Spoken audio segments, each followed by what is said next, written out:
The road to the top is a riddle. What will be my destiny? Money and fame are awaiting, but not enough is raining on me. Maybe I should give it all up. How much more can I take? Out here singing to the heavens. When I gonna get my break? I can run this town. Oh, I can run this town. Oh, I can run this town. Oh, I can run this town. How will I get out of the jungle? Everybody wanna stop me. 10 more steps up the mountain. Now everybody's looking for me. Spend my life in the desert till something changed inside of me. Now I'm flying over oceans. Everybody looking at me. I can run this town. Oh, I can run this town. Oh, I can run this town. Oh, I can run this town.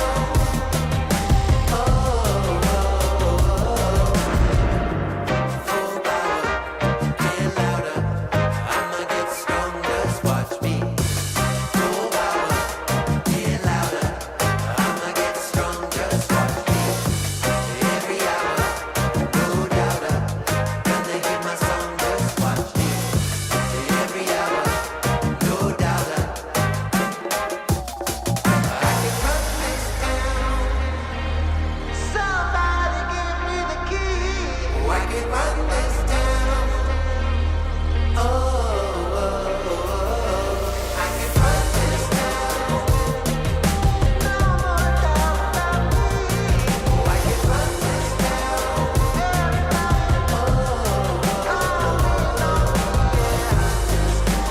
Don't you know I got the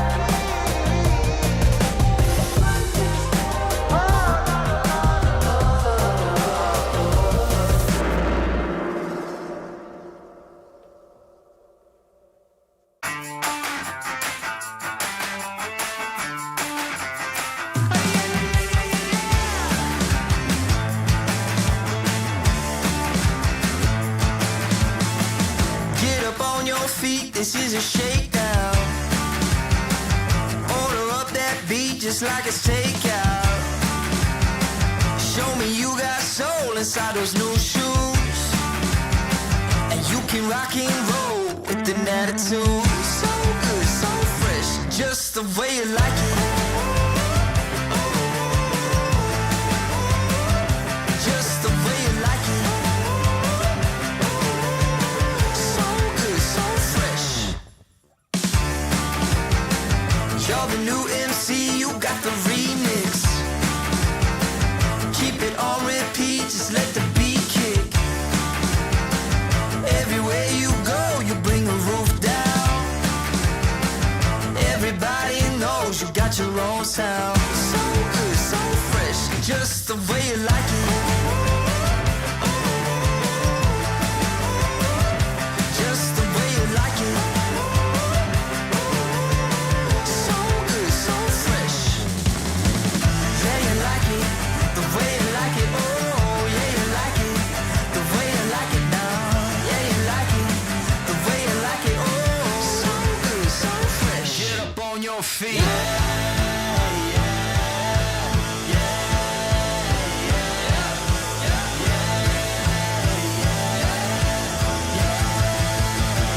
Show me you got soul.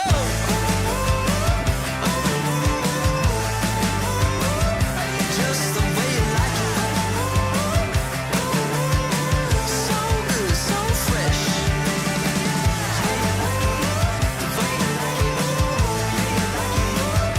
Just the way you like it. So good, so fresh. Get up on your feet, this is a shakedown.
going till my speakers come below. I'll keep going till my speakers come below. I'll keep going till my speakers come below. I'll keep going till my I'll keep going till my I'll keep go till my speakers come. I'll keep going till my speakers come below. I'll keep going till my speakers come below. I'll keep going till my speakers come below. I'll keep going till my speakers come below.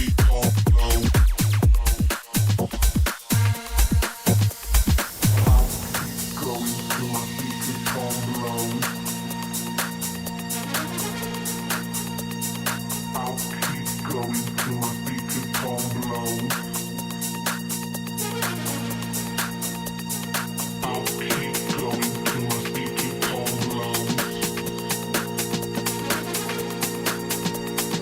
I'll keep going till my I'll keep going till my I'll keep go till my speakers come. I'll keep going till my speakers come below. I'll keep going till my speakers come below. I'll keep going till my speakers come below. I'll keep going till my speakers come below. I'll keep going till my speakers come below.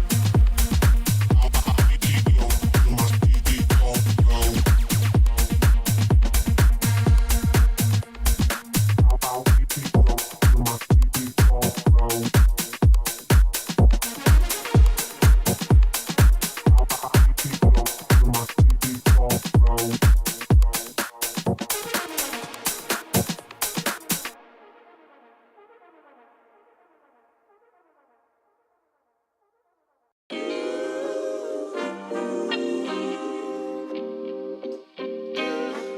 Sometimes you gotta pray for a victory. Yeah, I'm overzealous when I'm thinking about the cash flow. I never had no handouts, just came natural. I've been tested so much, all these restless nights, all these different situations that I've been through. I seen pain trying to creep in through the window, but now I'm sliding through the hood in a Benzo. You gotta separate yourself just to elevate. I keep some drink in my cup to see through the hate. Sometimes on the road to glory, you gotta press the brakes. I got a lesson plan for all my past mistakes. I swear I'm proud of all my best and my worst days. Proud of all my feet when I touch the ground. Front of 8 at Beijing, man, they know the sound. I know I made mistakes, but my mama proud. Fans scream my lyrics out in the background. They ain't know me then, but I'm hot now. They say life's a gamble, you gotta roll the dice. I risked a lot of different things just to live this life.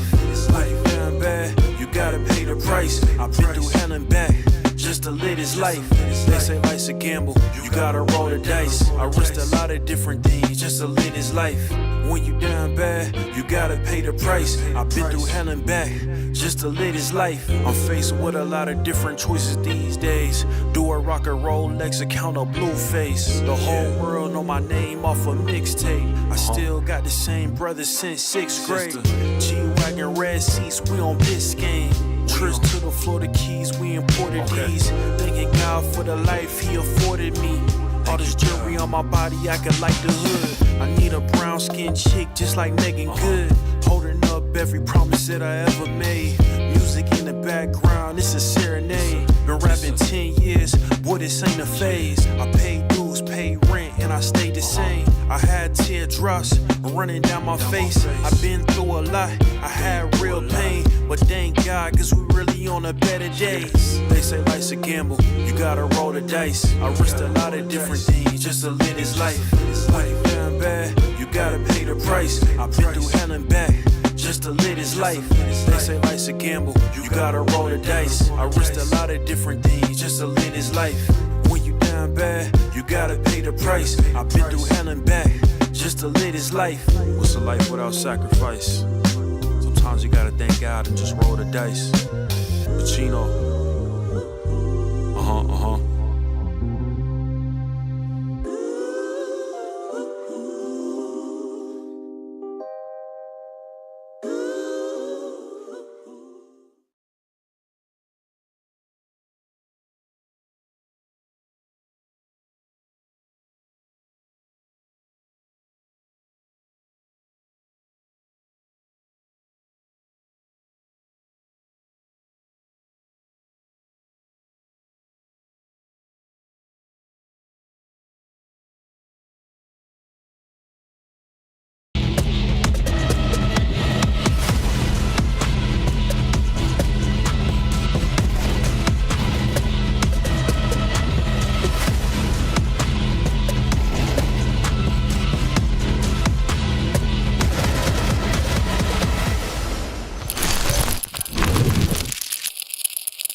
Hello everyone, welcome back to ESL Challenger League Season 50. It's Asia Pacific time. It is the first cup and we are getting into the final stages of it, Brandon. But on a completely unrelated note, the sort of intro video that plays, kind of the little graphic of all the different regions and the shots, it's very hype.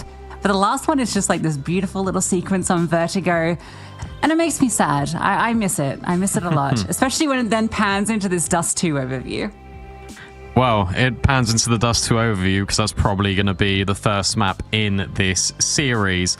And look, we can be nostalgic, but we need to focus on the future right now because, of course, in Season 50, ESL Challenger League has changed a little bit. We've got these cups. There are multiple of them throughout the season. And basically, you need to win them because if you win them, not only do you get the prize money, you also qualify through to the Season 50. Here, APAC Finals, which is then relevant because then it helps your qualification through to Pro League. So it feels a lot more cutthroat in some respects, but you've also got a number of chances to make it through. Here's what the bracket looks like. And as we said, we're already in the lower bracket final with these two teams. Huns taking on Nomads, and they're no stranger to each other. They've played each other a few times already over the last couple of months, and it's bad news for Nomads because the Huns win every single time.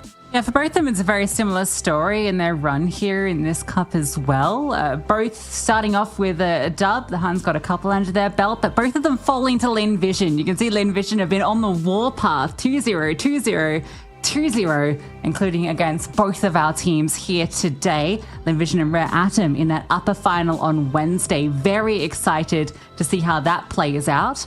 And then the loser of that will play the winner of today's match. So there's a potential chance of that Lin Vision rematch, although I suspect it's probably Rare Atom that ends up there, but we'll see. But yeah, two teams that are very familiar to each other. We've got a Mongolian derby as well, Brandon, which is very exciting. Two of the stronger teams in the region, although it's a region that has gone strength to strength. We just saw the Mongols lift their first ever S-tier trophy, the first one for the region in 15 years. And it feels like a lot of these other teams are trying to follow in their footsteps. Teams like the Huns, who I think are firmly the second strongest from the region. But there's good conversations to be had around teams like Nomads, teams like IHC, teams like Chinggis Warriors. They're all putting up a lot of good results in the APAC region. Yeah, and it's really good to see that there is that development, to be honest with you. We will talk about rosters and we'll talk a little bit more about the history of this game, but first we have to move on to the 1xBet predictions. We've both said the Huns are going to be taking this. For me, that is just based on history. Like every single time these two teams play against each other, I mean, Nomads have only got double digits twice in 4 maps, which doesn't make for pleasant viewing, to be honest. And as you say, I think the Huns are definitely the second strongest Mongolian team at the moment. I mean, you can have that conversation again about some of the others, but I really do think the Huns are here to not mess about. And obviously, I think Score and 9, who used to play on the Mongols, can take a look at it and they start to think, oh, okay, well, we want to be there. We want to prove that we can make our way back in. And I think with a 1.16 out of 9 and a 1.24 rating out of Score recently, they are definitely stepping up in a big way. Yeah, and I think that's why I'm very interested in the Huns being the team that runs through here, because yeah, Score's back, right? Like he's been out of this team for some 6 months or so, maybe a bit longer, basically since the end of last year. returned only last month, and in that month or so has been putting up those huge numbers, as you said. But a player on the other side that's been putting up some very impressive numbers is Clouden. He's joined this Nomads roster relatively recently. Again, this only happened, I think, in March this year. He came from IHC before that. And since joining Nomads, he's been essentially a big part of what's allowed them to elevate and be one of the stronger teams and get through to this lower final. So, you know, he's going to be the definite X factor for this squad going up against such tenured players as Nine and Score.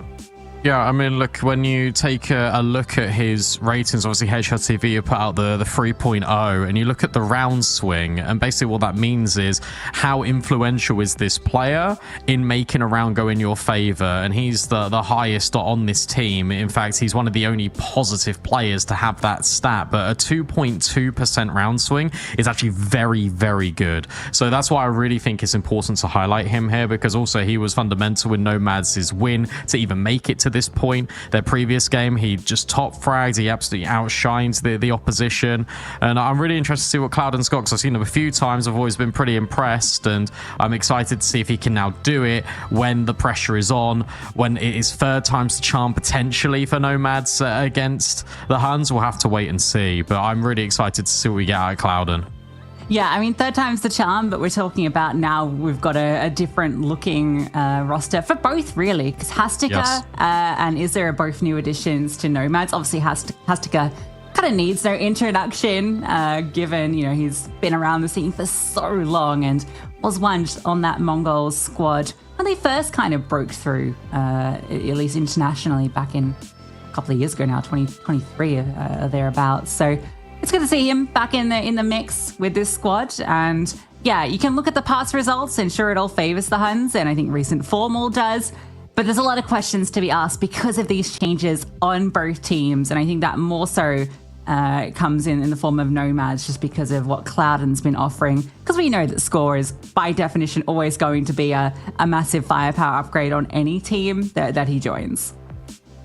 We got the veto as well we can speak about a little bit, because as you can see, the map flyover means that we do have Dust 2 immediately. This comes out of Nomads, which makes a lot of sense, just because they can't really go anywhere with this. It's really tough when you look at how shallow the map pools are for both of these teams. You got to pick into your strength, but the Huns are very solid on this. You then go into Nuke for the Huns, which is 100% in the past 3 months. Sure, the sample size is small in 4 maps, but still 100% win rate every single time you play it, compared to Nomads, who have played the map 5 times, have only won it twice. It doesn't make for pretty viewing is the honest assessment, and I think that's why we've both sort of leaned in towards the Huns as well. I took a look at the veto beforehand, and before it was even decided, and I was like, well, they have to pick Nuke, and this is going to be an uphill battle the whole way through. I think the most surprising thing here for me is that Nomads didn't lean into like an Inferno, for instance, because they've been playing really good on that map. It kind of shocks me that they wouldn't want to go into it. They beat out IHC recently, Talon, or the former Talon roster. They had a really good run at the Pro League Balls, I think it was. So yeah, I'm very surprised to see that they decided to go Dust 2, just given the Huns handed it to them the last time they played Dust 2. And now the Huns have got Score. I think that they're just going to have such good firepower. And I think, you know, especially the AWP head-to-head, when you're looking at Hooligan versus 9, like it's not exactly favorable for Nomads really across the board. So it's a peculiar pick and it feels very intentional, but we'll have to see what their intentions are. It's interesting because you take a look at the previous head-to-heads. Actually, when Inferno was played by Nomads and the Huns picked Inferno. So they picked Inferno and they completely destroyed them on it. And it's like, oh, okay, well, we don't really want to pick into Inferno now because our opponents are more than happy to potentially flex that into us and obviously wipe the floor with us. So maybe you do take it in a different direction. I completely agree with you. It's absolutely intentional that they've gone this way, but I think it's for that specific reason. And I think you heavily assume that the Huns are always going to pick into Nuke. So maybe there is some anti in the works there for Nomads, but I think ultimately it's not just the AWP head-to-head, it's also the fact that we've got players that we haven't even really spoken about from the Huns. The fact that you've got Cobra Zero, who this is his first team still in professional Counter-Strike. He's dropping a 1.2 rating. And he's 20 years old. Like, that's impressive in and of itself. Is it impressive now he's 20 years old? That's amazing that that's a discussion now, by the way. The fact that, oh, you're 20, you might be like in your prime or a little bit past it now. But you still got reliable players like Bartek and Zerotal. No, I mean, look, we've seen the tier 1 guys and how young they are, so... Yeah, I remember when the Huns played...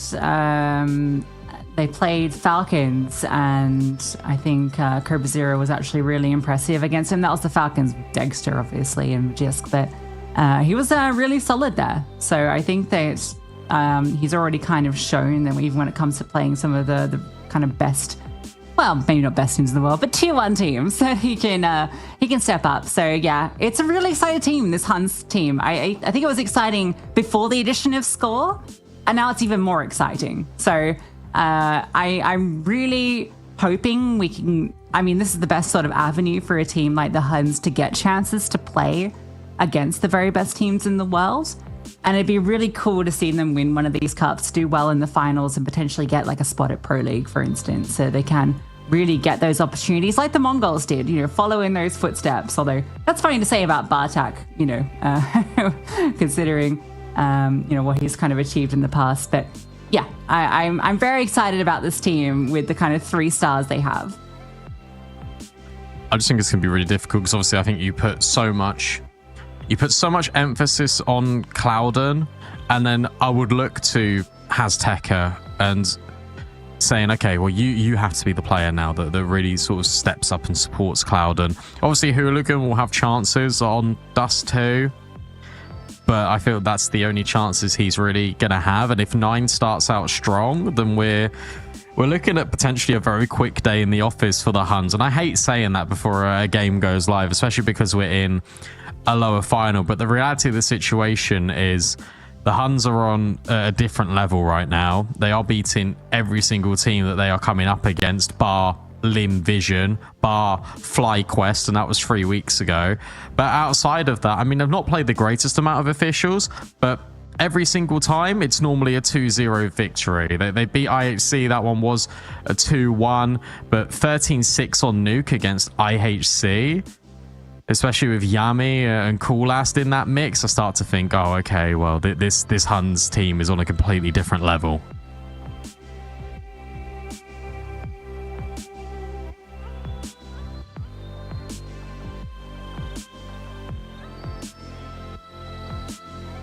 Don't know if Lucy is muted or she's disappeared. Yes. No, I'm here. There you are. Don't worry. I was sorry. Yeah, I think if you look on the other side of Nomads run, it's kind of a similar story, but it's kind of also all over the place because their game versus TBO, which is a team with like somebody on it, Ronan Baby, Lan, they won Nuke and Dust 2, and it was dominant, 13-5, 13-6. So that bodes well. They did lose Ancient in that series, but in the series before that, Brandon, they lost Dust 2 to Kaleido, right? And that was a 13-1 loss. So consistency definitely has been an issue for them in some of these games. At least they've been able to win. Like, again, I think 3-match winning streak for Nomads is still impressive. And the Kaleido match, sure. But they showed a lot of resilience in that Kaleido match because, look, you lose 13-1, you then win 13-11, and then Inferno goes overtime. That's probably also an issue why they might be thinking, okay, maybe we don't go Inferno, because if you're playing Kaleido where you've got players that aren't really as known, I think Spine and Rage are the most noticeable ones, and Miami. I've covered Miami a couple of times in Kaleido. The point is that you've gone from 13-1 getting destroyed. You would have definitely reviewed that game and you would have gone okay. Then you go overtime on Inferno as your third map decider. You probably don't want both of those in the veto against the Huns. So in a weird way, that's why they've gone for Dust 2. I can't believe that it actually is Dust 2, the one that they go for, despite being schooled on it 13-1. rather than go for the Inferno that you're able to make a comeback on, you're able to force overtime on and win. But hey, that's the way the cookie crumbles sometimes. But I do think that an element of that is the fact that the Huns did pick into Inferno against Nomads previously, and that was a very quick result for the Huns. Yeah, both of them lost to Lin Vision as well in Dust 2 as some of their most recent games, and they were pretty similar losses. So yeah, it feels like maybe they're just a little up and down when it comes to Dust 2, and they're hoping this is an update. So we'll see. Cloudin, if he can kind of come in hot, it feels like you kind of just want to enable some of these star players to just try and out-frag some of the Huns players if you can set Cloudin up in that way, because he's a relatively aggressive player as far as he's set up early in a lot of these engagements, kind of similar in the amount of opening duels he's taking as kind of a lot of your secondary rifle stars. So not like a donk, but more players that are set up to trade. So we'll see. Maybe they'll try and enable him on a map like this. Definitely opportunities to get aggressive on the CT side. That'd be cool if they try and throw some stuff out. I don't know. It feels like when you're going up against an AWPer like 9, you kind of really want to be setting up the rifler to try and do as much damage early against a team like the Huns. It's one of those where you see where the AWP is and you just go to the other bomb site. You immediately just try and have some faster plays where you figure out all the information as early as possible, which, I mean, Dust 2 defaults can be a little bit slow sometimes, but I would love to see Nomads sort of take the initiative on that, figure out, okay, well, the AWP's over here, so we're immediately going to go mid to B. We're not going to give our opponents any time to react. We're going to make sure that we're always on the front foot taking the initiative, because the moment that power is taken away from you, especially when you're going up against a team like the Huns, it's going to be increasingly more difficult. And in that same breath, whilst you are thinking about doing all of that and you're trying to get the information proactively, you've also got to remember that the Huns are going to come into this feeling incredibly confident. The Huns are going to be coming into this thinking, we have beaten you, Nomads, every single time we have played you without fail. We've been able to school you. The fact that you've only got double digits twice against the Huns is a big worry. Therefore, you're going to be expecting a lot of CT aggression. At least that's what I think. I think the Huns are going to be taking liberal fights. I think they're going to overextend. There's going to be opportunities there because there's going to be individual gunfights being taken, and it's up to Nomads to have that presence of mind, whilst again still figuring out what they want to do and how they're going to have to take the space pretty proactively to also have the accountability of there could be pushes, there could be these flank timings. That's a lot to manage. That is an awful lot to manage in a macro game state, and I wonder if that's going to be almost information overload for this team. Yeah, it's definitely going to be a big challenge for them. Just taking a wider look at the bracket, Brad, in the upper final, which is playing out tomorrow. That was at about the same time. That's Lin Vision versus Rare Atom. We already kind of touched on those two. Lin Vision, I think everyone's probably got them pegged to be the team that wins this whole cup. But do you think Rare Atom have much of a chance? I'm just looking at the squad. They've recently signed Tiger from Dog Evil, not to be confused with Cat Evil. And he's been really performing well for them. So I'm curious if he can help lift the game of this squad.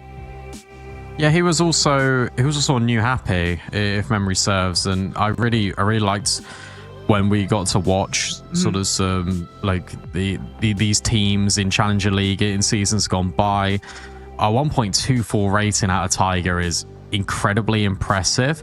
I think the issue you've got with some of these teams, and I think just in the region in general at the moment, is no one's really playing that many officials. But the last time Rare Atom and Lin Vision played each other was for the Blast Austin Major. So you look at that and you think, okay, well, you've now added a little bit more firepower on Rare Atom.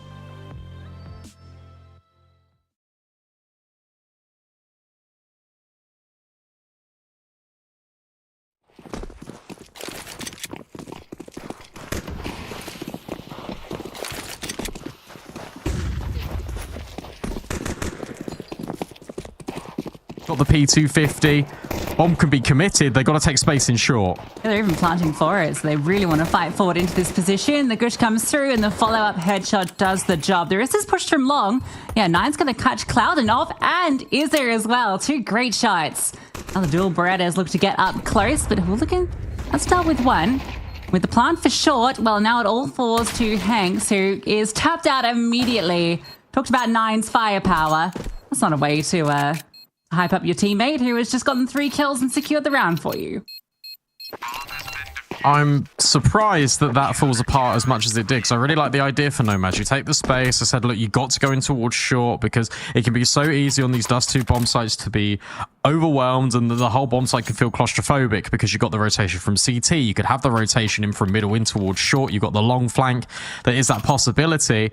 And they take the space, they get the kill, and then they all just hang around on the catwalk and get completely overwhelmed. I don't understand why Nomads are giving opportunities to the Huns in that scenario. If you just all bundle up in towards short, if you're able to maybe just tuck in and swing, play together, rather than just having these isolated fights, that would have gone an awful lot better. But with the right idea, just sloppy execution. And now you've got this double setup here on the B bomb site. They're about to go straight into it round the corner. But it's only a 2 for 2. That's very good for the T side. And Nine's orb, he can't really do a whole lot. He's going to get caught in mid, surely. Oh, he's lucky to get past, and yeah, he will get punished. That's very lazy, gotta be said. Just running out mid like that. I don't think all 3 players were spotted, only 2. Maybe the comms are a little bit flustered, but now you've given this orb over to Haskata, and now you've got Zerold, and I think Cobra Zero's alive, not entirely sure. That's a little off, but a good first kill. No, he wasn't alive, so it was a 1v2. And the Azteca orb that was recovered gets the kill, gets 3 in the round. Nomads bounce back off a little bit of sloppy play from the HUDs. We do have a bug with the HUD, as you can see. Yes, yeah. So we're missing Cobra Zero from it. He is here. Yes, he is here. So it's just a bug on the HUD. Also, the names, if you were confused, should be pretty clear who Bartak is. He's except Bartak. Knight and Ransnier. That's score. Okay. I'm glad you figured that out, because I was very confused. Yeah, obviously it goes off their names in the game, and not all of them remember to change it before they're officials. We'll see if we can get them to next map. This is a force back in for the Huns, and the Orc fight, I mean, Hooligan recovered that off of Nine's body. And now you've got Scorer and Nine both with scouts. And I love this. Again, just early pressure being inflicted on towards long. You've dealt with the supposed scout player in towards the mid doors. It's just putting a lot of pressure on, but the true intent behind this is just to keep all these players here. And that's exactly what's happened. 5v3. The B bomb site completely empty. Should be another easy round for Nomads. Every round that they've done so far, in terms of the execution, the strategy has been spot on. It's just about the individual gunfights potentially lacking. At least the rotates are here this time for the Huns, but overwhelmed, mollied in the corner. Score's able to take 2 down with him. Is there any say in this round? Potentially, especially with Bartak jumping over, but he goes completely by himself. And Cloudon starts to excel and flex his muscles a little bit. Missed shot on the scout isn't going to help proceedings for Nine, and Nomads will claim this one. Bartek had the chance there. It was a little unclear because we can't see, because of the bug, we can't see Cobra Zero on the minimap either. So it kind of looks like it's a 5v4 or 5v3 from the start. But he gets there a little too late. Nice shots coming out from Score's scout, but not enough to save face. And Nomads, this is the perfect start for them. Lose the pistol, but then immediately reset the economy. Got a free AWP as well, didn't need to buy it, so Hooligan is having lots of fun with that. I'll be able to cruise up to a 3rd. This is exactly what I was talking about in pre-game. They've just seen 3 nades going towards long, and they're like, okay, well, we'll just move away from here. Moving towards short, pack mentality. You're promoting good trade in here. This is exactly what Nomads need to do. This should be a cleanup, no problem. As you say, a perfect start to life on their map pick. So just target practice. Dinks doing some damage, but no kills. You're begging for a CT kill here, and I don't think you're going to be getting anything for your wishes. So Cloudin cleans up. 3-1 star. The bank is blossoming for the T's, and I do not think we will see a 9 AWP. No, their money not so great.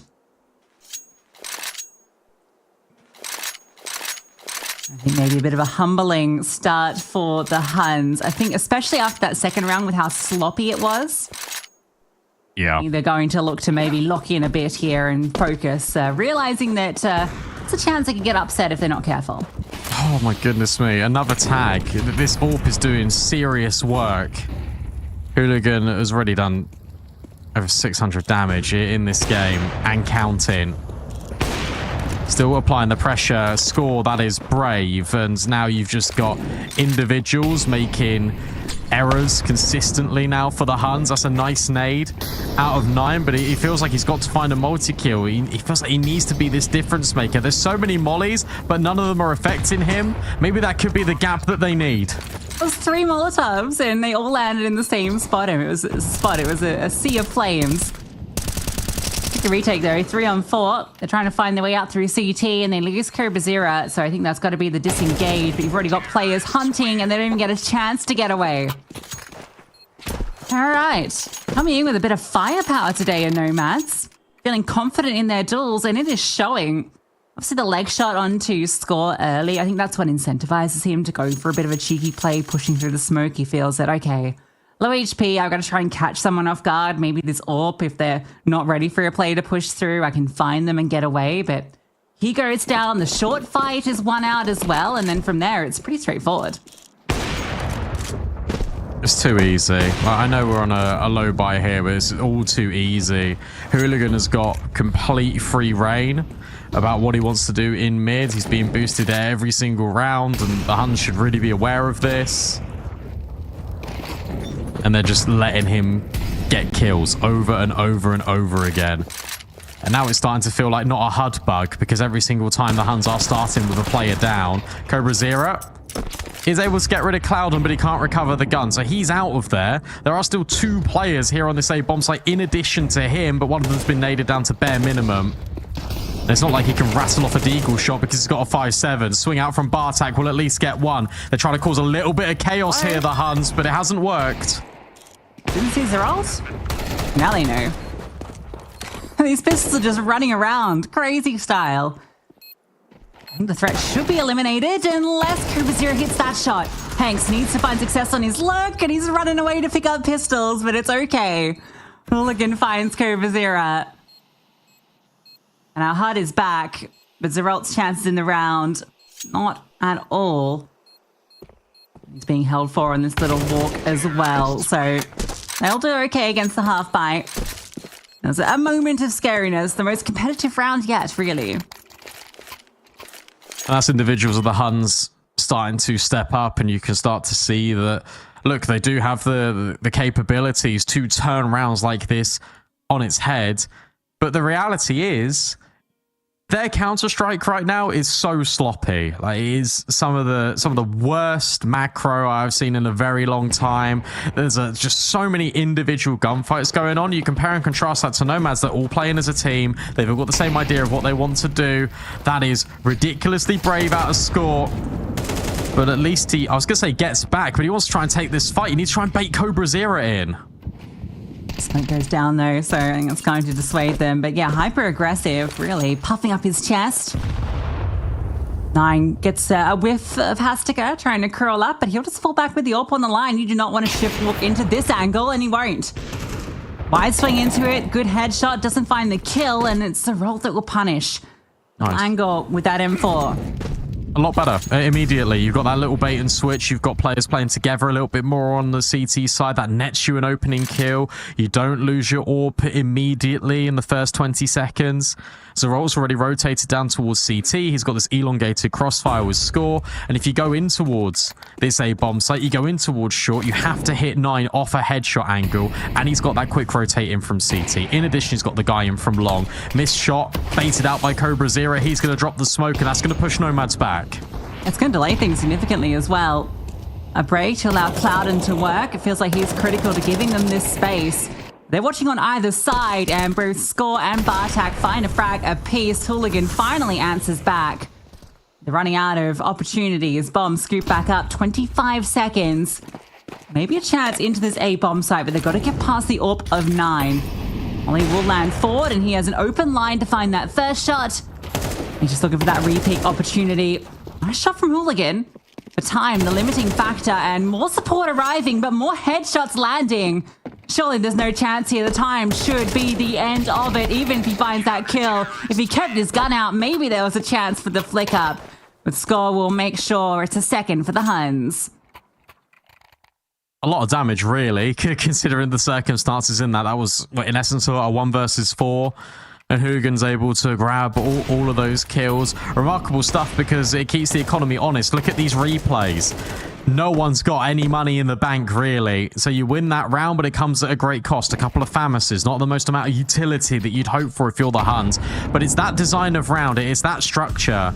Just a little bit of togetherness that is going to aid the Huns and push them through on Dust 2. Because if it looks anything like the next 3 rounds, suddenly you've equalized the game. If it looks like the first couple of rounds that we've seen out of the Huns, then they're going to be in deep trouble. Oh, teasing. Yeah, it's good tethering off each other from the Huns in that round. So hopefully something they can continue to expand upon. Not the best smoke to prevent Nine's vision. Doesn't see anyone on the cross. This has obviously been a bit noisy there. He's completely alone. It's a perfect opportunity to call a split into this B bomb site just on this setup. He's head of the smoke. Really clears close angle. Cobra Zero goes unchecked, and it's an easy spray down with the FAMAS. An AK upgraded, and he doesn't want to end it there. He's continued to push forward. That is brave. He might be rewarded for such maneuvers. Nine's removed. That was a kill over in towards middle at Heaven. So Cobra Zero is pushed now. Oh, the spray onto the second. The tapping away doesn't connect, but he's done enough damage. And then the flank comes through from Bartak to finish the job. I actually love that push out of Cobra Zero. Because you've got those first 2 kills. You're expecting the CTs to bunker down, move away. And that's why they're really happy when they get this kill on the AWP of 9 Nomads, because they think, oh, okay, perfect. Well, we sowed the seeds of doubt. That's going to keep the B player over at B. But no, he's pushed and taken all the space immediately. That is the last thing you'd ever expect if you're that T side. So perfectly done from Cobra Zero. He's quickly elevated himself to the top of the Huns scoreboard. And Nomads have got one more buy in this, and then their money, if they lose, is going to be absolutely awful.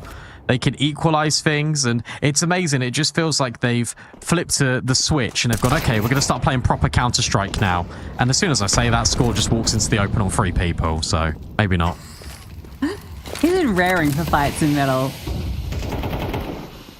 Nine's also pretty interested in a bit of a fray. He's got the HE. Not going to break it. Wait on that fade. Oh, okay. Well, that's a freebie for 9. Izza fires off some shots back, and he's just going to commit forward. The flames at his back. He decides, okay, I will just take that fight forward. That man advantage shifts the other way, and then a flashbang. They are setting up 9 after he finds 2 of his own volition. It's a massacre in short. And it's out towards long that Nomads look for an answer, but Bartak spotted them, and it just feels like they're running out of options. Hazteka should have been aware of that. Like, you really should have been aware. If you put that molly forward there, he's just killed Izza. And you haven't heard any fire. Sort of ticks from the feet. He's going to have to be in front of that smoke. Should definitely be accounting for it. It just feels like Hooligan has been left to do everything by himself. 15-4, 2 kills in this round. Needs an ace to win it for the Nomads. You can't make him do everything. What if he did? No. That's what happens. It's too much. It's too much. I like the idea. He's definitely not afraid of putting himself forward to try and make these spectacular clutches happen, but it's a 4K from the opposing AWP that gets the job done, but with the rifle. A huge round from 9 in short. Playing around that smoke. Showing it's not just your individuals that can step up. And this will be that equalizer, Brandon. Even with the bomb going down, it's not enough to invest. It's got to be Tech 9s. was a great little flash, wasn't it, from Bartak to get 9 back in on the angle. They just expect that there has to be that trade there out of Nomads. It's a really nice little attention to detail to set him up to get that 3rd kill.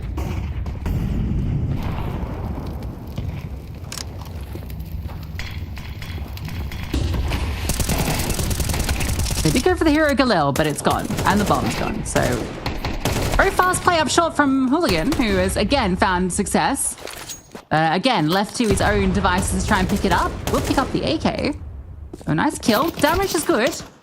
If I want more, that would feel very nice. And there's a chance, but he can't quite hit the shot. So Cobra flies up. Get his. So we are equaled 5-5. 17 and 6 in 10 rounds is amazing. The rest of his team has got to step up. There's no one else on double digits. But to be fair, I mean, look, for the Huns, there's a few people that are approaching the double digits, but no one's really caught up to 9 yet. I wonder if we're going to get this mid fight between Hooligan and 9. It looks like it. Shot misses and rings off. A jump. There was the opportunity for 9 to capitalize, and Hooligan has seen his head top. And he's just able to get rid of score instead. 9 will eventually trade, but the player advantage is still with the T side. What a crazy shot. Okay, 9. He's feeling like he really wants to get this kill back the other way. But the fact that he hasn't been punished for that, it should tell you that the position of these players kind of has to be in towards the upper B. Or they're already out long. They're the only 2 places. Yeah. They got no info about long, and they've just re-smoked it. A flashbang forwards.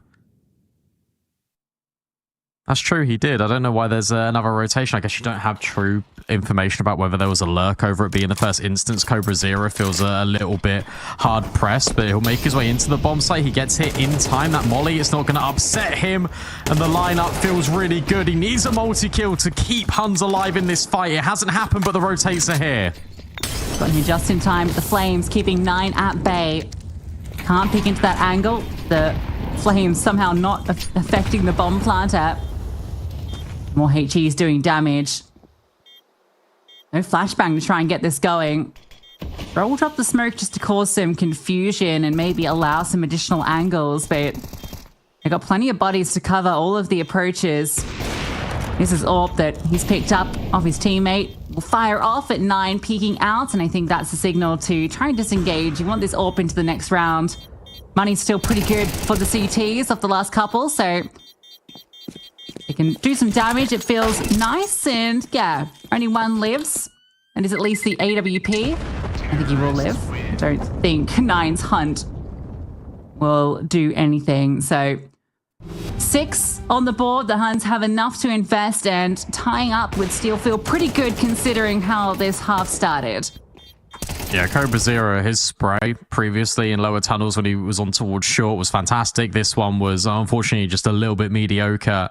Needs to get that double kill. If he gets that double kill, there's definitely a chance for this round to potentially still be on for the Huns. But you're asking a lot out of an individual player there, especially when you don't have true information. Another tag out of Hooligan.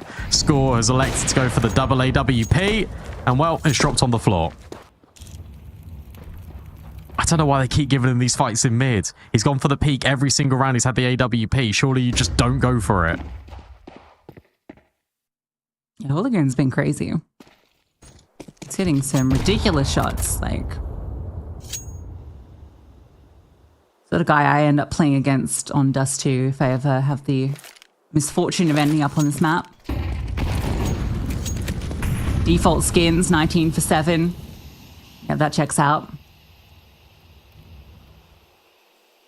A lot of smoke here. Not many mirrors, though. As the faces of Nomads decide to go into short. Counter smoke dropped by 9. You won't think there's an AWP here if a smoke's been dropped. And yeah, he'll use that to his advantage. Wants to peek some more. 9, you're a crazy man and you'll have to fall off. But it's all to set up his teammates, and the flashbang that he threw was perfection. And off the back of that, it is 6-6. The Huns tie us up after being put on the ropes early.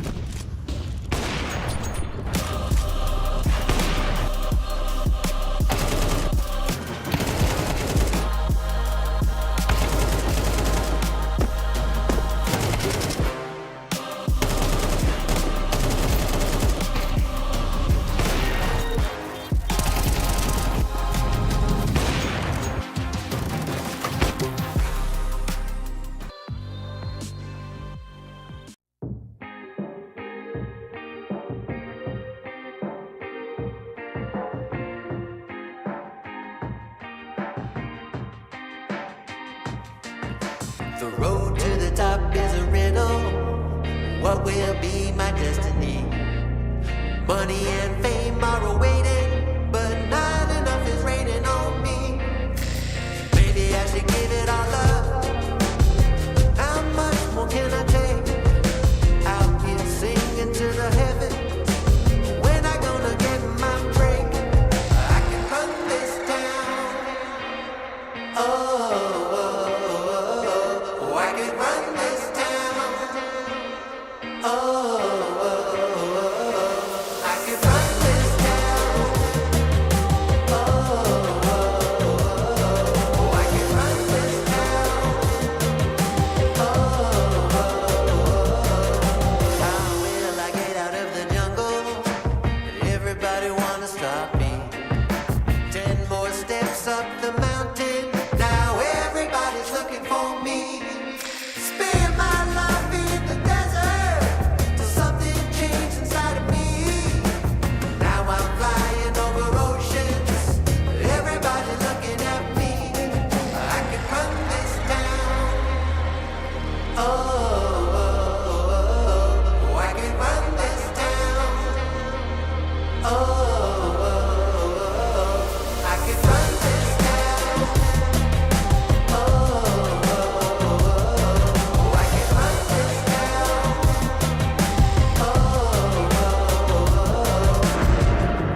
Full power, get louder. I'ma get stronger, just watch me. Full power, get louder. I'ma get stronger, just watch me. Every hour, no doubter. Gonna hear my song, just watch me. Every hour, no doubter. I can run this town. Somebody give me the key. I can run this town. I can run this town. No more doubt about me.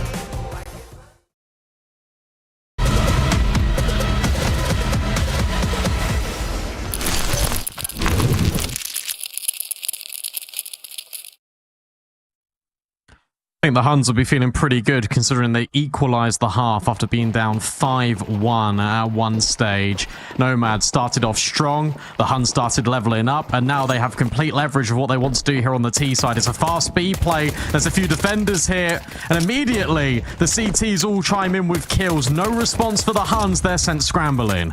It's a tough one trying to rush into that B bomb site, isn't it? It's just such a straight firing line for the USPs. I think that's why the Huns in that second round set up with the M4s, kind of in the open avenue, because they thought, yeah, it's such a tunnel, we can just spam them away. Locks, no success, just one Gush under Hanks, and that is it. So a dominant pistol as each team exchanges pistols. Can the Huns reset? I don't think so, because they didn't bomb plant, so they won't be investing. It's one of those classic ones where we've brought back the Kadir player to watch, and every single time I pick the guy to watch, he has a stinker. So I'm sorry, Clouden. Like, it's not you, it's me. Like, genuinely, it happens every broadcast. We do it. Okay. Cool. No, Nida's just banged one out through the wall. He's given them the old hooligan treatment. If it has Tekka, I would say he's got a lot on his plate, but he doesn't really. Clouden's already up top middle. They can't get out long. And although there was this response here from the hero scout, it feels like Nomads are just going to walk away with this round eventually, despite some casualties. Yeah, 3 players have like no HP, so it should be all fine unless 9 hits another banger. But they're doing a good job of locking him out. Hall again wants to get more kill. So a 20th now added to his tally. Let's look for that 21st.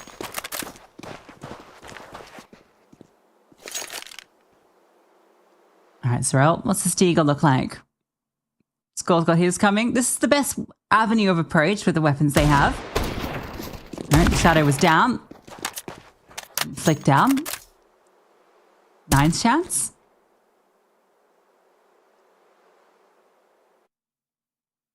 Maybe. when you get these sort of kills and you're in this sort of position, you kind of do just really feel like the round is only like one more kill away. Time ticks. Hooligan's fallen in such a passive position. He'll have to come back to support him very shortly. Especially with the clock called at this point. He's missed the timing on that cross. Then Hooligan will strike. And Bomb won't be allowed to go down. Empty. But not going to happen. 9.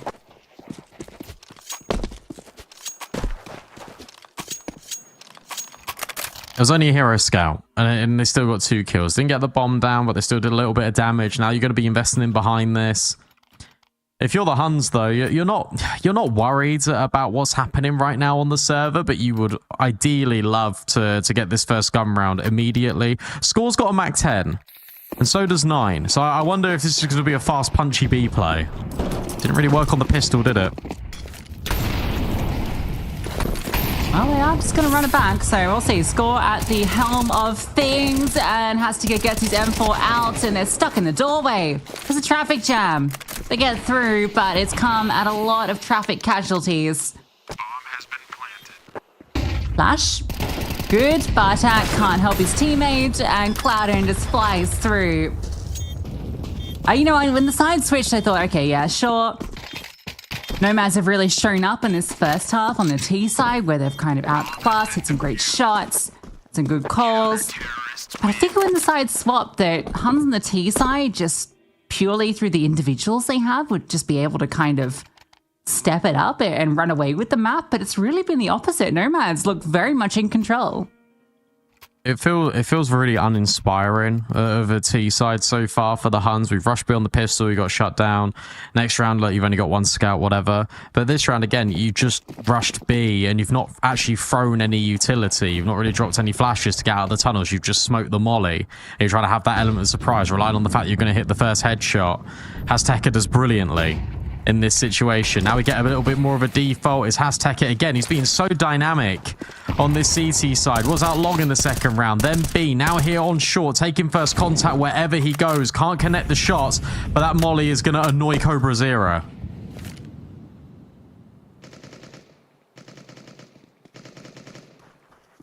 Actually, yeah, it's surprising the full investment. I guess they do get this many rifles out. Desperately looking for that breakthrough round on this T side. At least this one's feeling a bit more conventional. Oh, look at this setup. Got anti-flash, you got someone playing close. You got the little jiggle out of Izza. Cloudin is set up for success here. He's supposed to be the X-Factor player if the Huns go in towards short. If they go mid to B, these rotates are going to be a little bit out of whack. I've seen these double smokes land, and they're actually not particularly falling for it. Hooligan breaks the smoke and sees nothing. The fact that these smokes came down has now enticed Nomads to move forward, and that almost doesn't work out, but they get that first kill. A tuck in with the bomb needs to be done by 9. He was all alone. Now the fight out long comes through. Tag, that's all. All 9 gets. Now the fight out from long comes in, and Bartek's left alone. 15 seconds, bomb not in his grasp. I don't think his life will be either. Yeah, Nomads just looking like the better team. Yeah, they are. They're looking a lot better. I think just everyone has got an idea of what they want to do. They do commit to that short play for a while, but they've seen the double smokes. And again, this comes to a layer of anti-strap. If you go back and look through the demos, I imagine if the Huns ever do these double smokes, they never commit off the back of them. They always go in towards short, so they maintain this triple short setup. They make the decision to go aggressive just in case, and I love that because you've got appropriate trade spacing. It did look a little bit scary. It felt like they could have potentially lined up, but that doesn't happen. The Huns get overwhelmed. 9 then goes to swap for an AK on the floor, hits a flick leg shot, but at that point, it just doesn't matter. The damage has already been done. Nomads have won every single round on this CT side so far. And now you go into Nuke, and despite it being a 100% win rate map, I'm not being funny. If you are playing Nuke like this with the same nuances, with the same macro plays, the fact that you were trying to rely on individuals, they're going to get chewed up and spit out. Be a shock upset. Nomads can come through with the victory here today, but they're looking like the team to do it. Fight out long. Here's that. Yeah, he just gets caught. Surprised he goes for that re-swing there, given he has no support from utility. It was a heavier lean towards middle and B. Look at this push. Hastiger, he just walks up, removes the lurk. Now the counter smoke drops, so the Huns, they're pinned in. And has taken fake the death cam that he moved away, and now he's put himself in this corner. This is brilliant out of Hazteca. I would prefer it if he was locking out the long doorway, but he's paranoid that there's going to be a late lurk out B. There isn't. It's just a straight commitment. Not that Nomads know this. Every single player from the Huns in long, Hooligan legged. But where do you go? You're forced to go in towards A here, and because of Hazteca's position, everyone can remain on this A bomb site here for Nomads. This feels like such a good situation for the CT side to keep extending their lead. Flash over. Okay, sees nothing, but now he gets that information and damage on the score, but both Cloud and Hooligan low. This fight needs to come through, and it needs to come quickly because they are in trouble on this bomb site. There's Hastiger striking the perfect time, but he gets a little too eager. Wide swings out and gives Bartag the frag.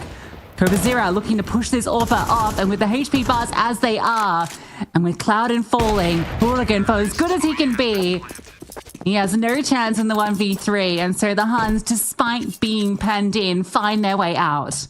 They find their way out because it was sort of unlocked by Nomads. They've got all the information out of Hazteca, and this is why I was saying, look, if Hazteca was jiggling a little bit, or he was taking maybe 2 steps back, I know you're paranoid about the long lurk outside B, sure, but if he just takes 1 step back and holds the cross to see if the Huns escape out of long doors, they never need to swing and take that fight as that smoke phase. They don't need to make that flash play, but because they don't have true information, it's easy to let the Huns in. Better utility out of this T side, 1 for 1, and they know that Cobra Zero is stuck in the corner. Cloudon will dispatch of him.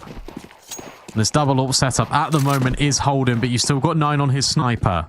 That was a really nice utility combo. The Molotov to flush him out, but then the HE lands on the far left of it, so that as soon as you're running out, you're hit by it. And even if it was on full HP, the nade straight to your face, and then the slowdown of that in the end of the molly, he would have been dead no matter what.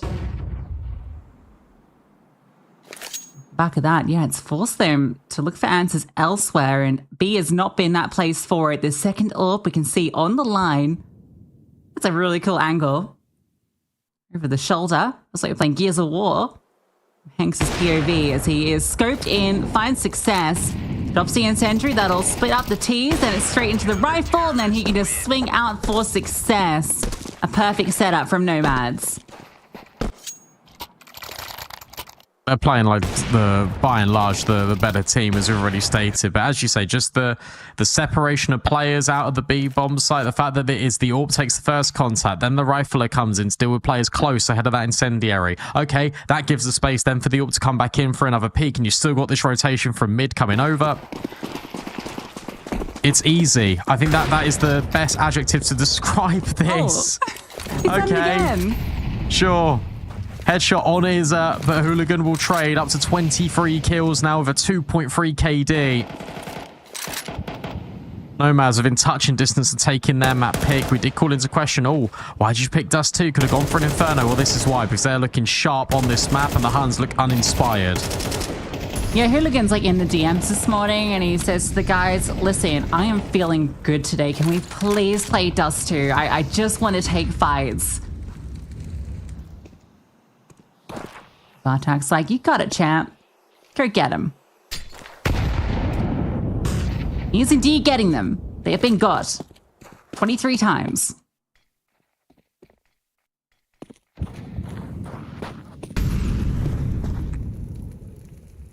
They keep trying to MB. Like, every single time they got the option to, the Huns are deviating towards the B play. This feels like it could be a bit more splitty. Good call. It's really good. Only one here is Hanks. Lurk Smoke this time dropped before they go around the corner. Hanks will break it open, and he's able to grab one. He's going to be forced out of the fight in the mollies, and that means that the mid player should be able to get the trade, but he's aware of it. He's stuck sandwiched in this corner, but he gets overwhelmed, and Score's providing good cover on towards Hooligan. Cloud will eventually trade, but the bomb site has been breached. 2v2, retake still on. Cloud caught as well, though, so it's just on the Hastika. Knows where that AWP is, but it's the second player that's ready for the swing. Bartak just holding. Both of them not looking as the door is allowed to be opened, but it is fine. Cobra peeks back on and ends the round with a 3K. So the Huns do find their way through. Nomads with a single player at B. Looks like Hanks is maybe going to find a way to survive there, but decides to take the fight towards tunnels exactly as the door swing comes, which ends up being his undoing. Much better response out of the Huns. The fact that you are layering that little bit of utility. They've obviously done their default. They took the catwalk control to drop the utility to push Nomads off of short. Then they go in towards this play. Score's got the spawn to go for long. He has to be really careful because the MP9 is right here, but he still hits the shot on Hooligan. Most importantly, he gets out of dodge. Double pushing towards upper tunnels right now, but this time there is that lurk. Cobra Zero is holding for this play. It's hyper aggressive. The 5-7 goes first. And the wide swing. Cobra Zero holds and will go down after one.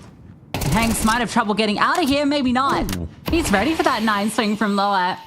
Now he can just go back to the B bomb site. Now there is this lag timing. Keep your eyes on the mini-map. Zerold has walked into CT spawn. And because of that smoke that was dropped, he's been able to get into a very tricky position. Oh, they're aware. I don't think they saw anything. But yeah. The awareness could be, oh, he could be in mid, but the call isn't, he could be in CT spawn. Oh my god, they got his knife out. He's got his knife out. Okay, it's fine. Score readjusts in time and does trade out Hazteca, but Hank still keeps delivering the pain. 3 kills in the round for him. Score is going for the aggressive fight. He fakes out the bomb. He doesn't commit it. Hank's allowed more time to creep in closer. And Score is out of there. Was this heard by the CT player? Smoke, you'd give anything for one right now. No kit either. Might be one on one of the site players. Maybe a chance here. This alpha angle. Yeah, Score. Okay, just jiggles it.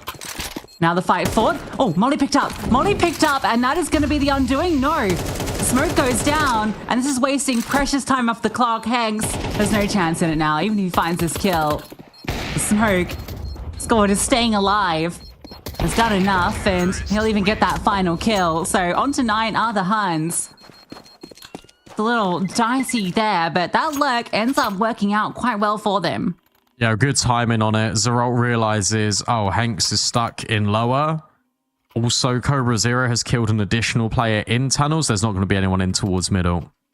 So they're still putting the pressure on both extremities because whilst all that B play is going on, you still got this fight coming through over at long. Score also remove Hazteca early in this round that they've got limited firepower and options. The fact that it becomes a 1v1 and it gets so tantalizingly close for the Nomads is still a worry for the Huns. But they've breached B. They're trying to find a way back in. Our Nomads up over the top goes Score, and he just keeps wanting to take all these kills. Hooligan will eventually put his reign of terror to rest, but he now has to go and grab a Galil. Not ideal. And he can't even hold on to it. A 1-round game out of absolutely nowhere from the Huns. Yet again, similar to this first half. They weren't at the races, and they've completely changed the narrative of this map. Yeah, this is more the Huns that I expected to see, what we've seen in these last few rounds, where they are just proving to have the better firepower. I think they tried to force the issue early on in this half with those B hits, right? Just trying to say, okay, we are just better. We can just brute force this map. But Nomads put them in their place a bit, force them to reconsider. It does look like they are playing a bit more how we expect. Looks like they're aware of the potential push, but not quite fully. Okay, it's fine. Do it the second, and the crunch is called off. I'm surprised, but Izza sticks around. Maybe the Feign on the run back, but the Flames will keep them at bay. Zerold does well. Prevent disaster. Zerol's been really important in these last couple of rounds. Clouden swings in by himself, but is able to get out of dodge. That's so important that he's able to live, because it means that, look, this A bomb site now could potentially be fortified. Izza now standing in the close mid doors is, yeah, a little bit of a mistake. And very much like I was criticizing the Huns for being too individual, that's exactly what happens here to Nomads. And I cannot believe the wheels have fallen off. So close to the end of this map, 11 rounds to the good, and it's now going to be an even game. You feel 4 versus 2, 50 seconds left, plenty of time for the Huns to figure out exactly where these two defenders are. You're looking to put 4 in a row on the board. Still 2 players low, so there's certainly a chance for Hanks. It does look like he'll be the one to be challenged. I guess the smoke as well with 30 odd seconds on the clock. You might just use that to drop it defensively and maybe try and play around to give himself different options, but no, decides to put it forward onto tunnels. Sees that nade fly out, but it's the lurk in middle that's the key part of this. They're just waiting for Score to get close and for Score to find his score. Clouden's position known as he removes the other lurk. So this will be that 11th secured. Clouden needs to do everything just to hold on to this gun because the money is not in a good position for Nomads. Even if he lives, it's not great, but if he dies, it's dire. Yeah, look, they should hunt him. They should absolutely be hunting him here. Okay, there we go. Easy. Smoke just about fades. 9 sees a pixel over the top of it, potentially. Just as it starts to dissipate. 11-11 tied game, as you say. Money in dire straits now for Nomads. This would be heartbreaking for them after they've played such a brilliant game, I think, for 80% of the map. But it's just the fact that you've given over the momentum, you've allowed the Huns back into the game, and it hasn't been through a crazy clutch, it hasn't been through anything too outrageous on the individual front. It's just been these small little oversteps. It's now a team nade as well onto Clouden. They're trying to go for this tunnels push again. They really want to try and apply the squeeze onto the Huns here. And it's worked out. Cobra Zero falls early. Clouden lives on a prayer, but Score can't do anything. Just one after the fact with the flames. Rifle picked up, Zerol's. Oh my goodness, there are so many players in these smokes. The flank. Yeah, top mid. Astica comes around, but Bartek gets around the corner. They have to force their way through. Hooligans on the other side. These MP9s are everywhere. And it's a massacre. Hooligan, of course, steps up with 3, holding them at bay. The Wolves are at the door behind them as well, and it's Nomads that find map point first. Yeah, look, good reaction. You want to invest here, you put the MP9s forward. They had marginal success on these tunnel crunches before, but it's the reaction across the whole map. Hooligan understands his responsibility. I have to hold short because Azteca's going for this flanker around the world in towards long. The timing of Azteca's push comes in as soon as the contact is being taken. Guys, now for the Huns, they have to try and force OT. And I buy some guns. Live? Yeah. Yeah, they get them. Deagle? Bartak? It's a great lineup to throw that. That wasn't Steve.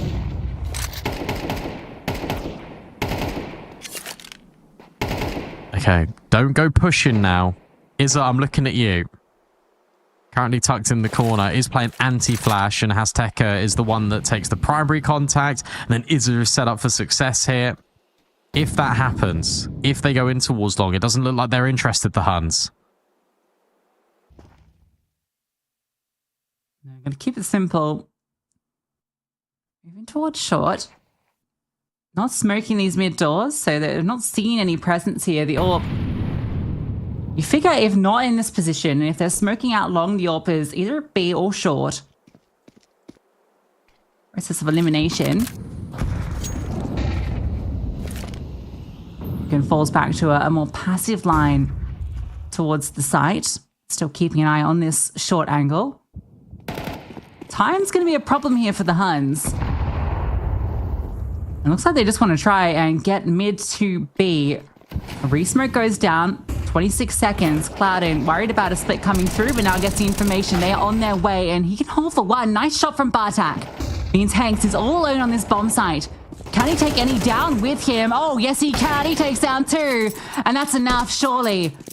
Cobra Zero, the bomb picked up, and he has just enough time. No, he goes to the swing. He goes to the swing. There's no chance at all in that for Cobra Zero.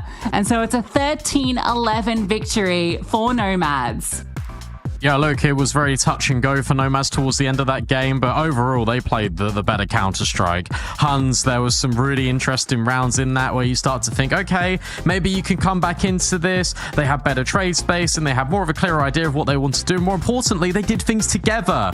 It feels like for the majority of that game, it was so individual. It felt like it was another day at the office. This is the first map win that Nomads have registered over the Huns. It comes on Dust 2. It comes on their map pick.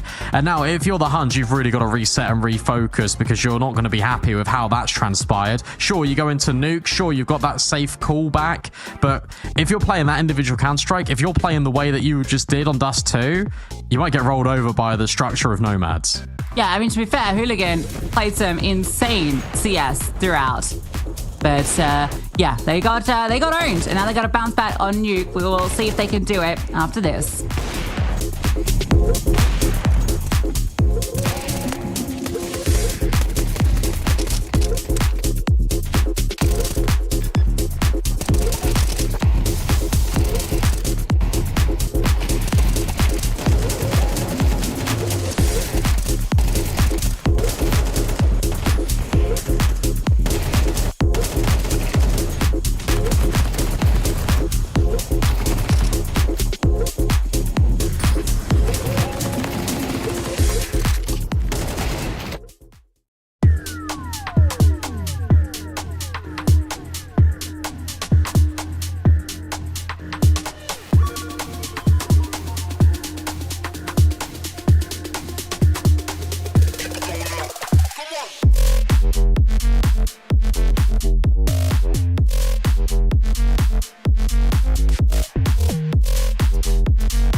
The road to the top is a riddle.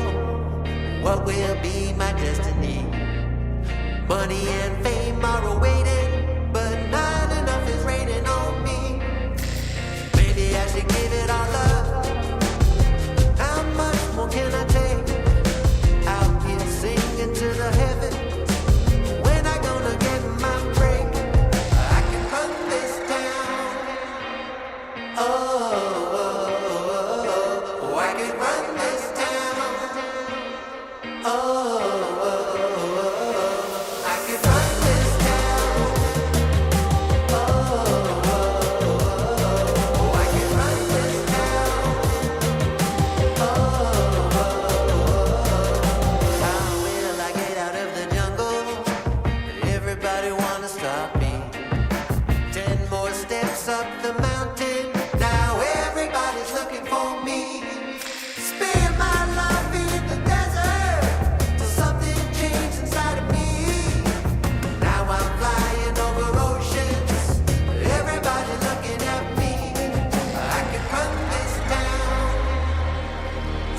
this is a shakedown.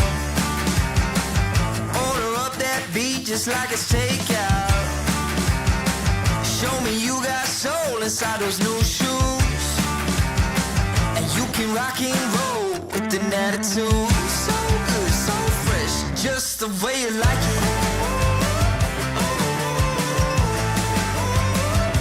Just the way you like it. So good, so fresh. You're the new MC, you got the remix. Keep it on repeat, just let the beat kick. Everywhere you go, you bring the roof down. Everybody knows you got your own sound. So good, so fresh, just the way you like it. Just the way you like it. So good, so fresh. Yeah, you like it, the way you like it. Oh, yeah, you like it, the way you like it now. Yeah, you like it, the way you like it. Oh, so good, so fresh. Get up on your feet.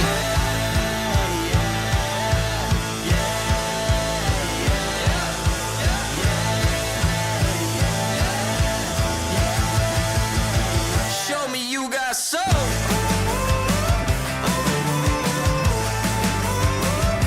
Just the way you like it. So good, so fresh.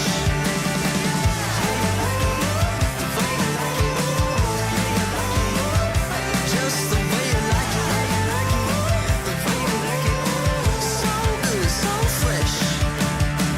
Get up on your feet, this is a shakedown.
Damn, guys, we almost had this. Thank God it's over. Bored of endless matchmaking? Take your first step towards ECL, experiencing real strategies against teams of your skill. Learn more at fce.gg/e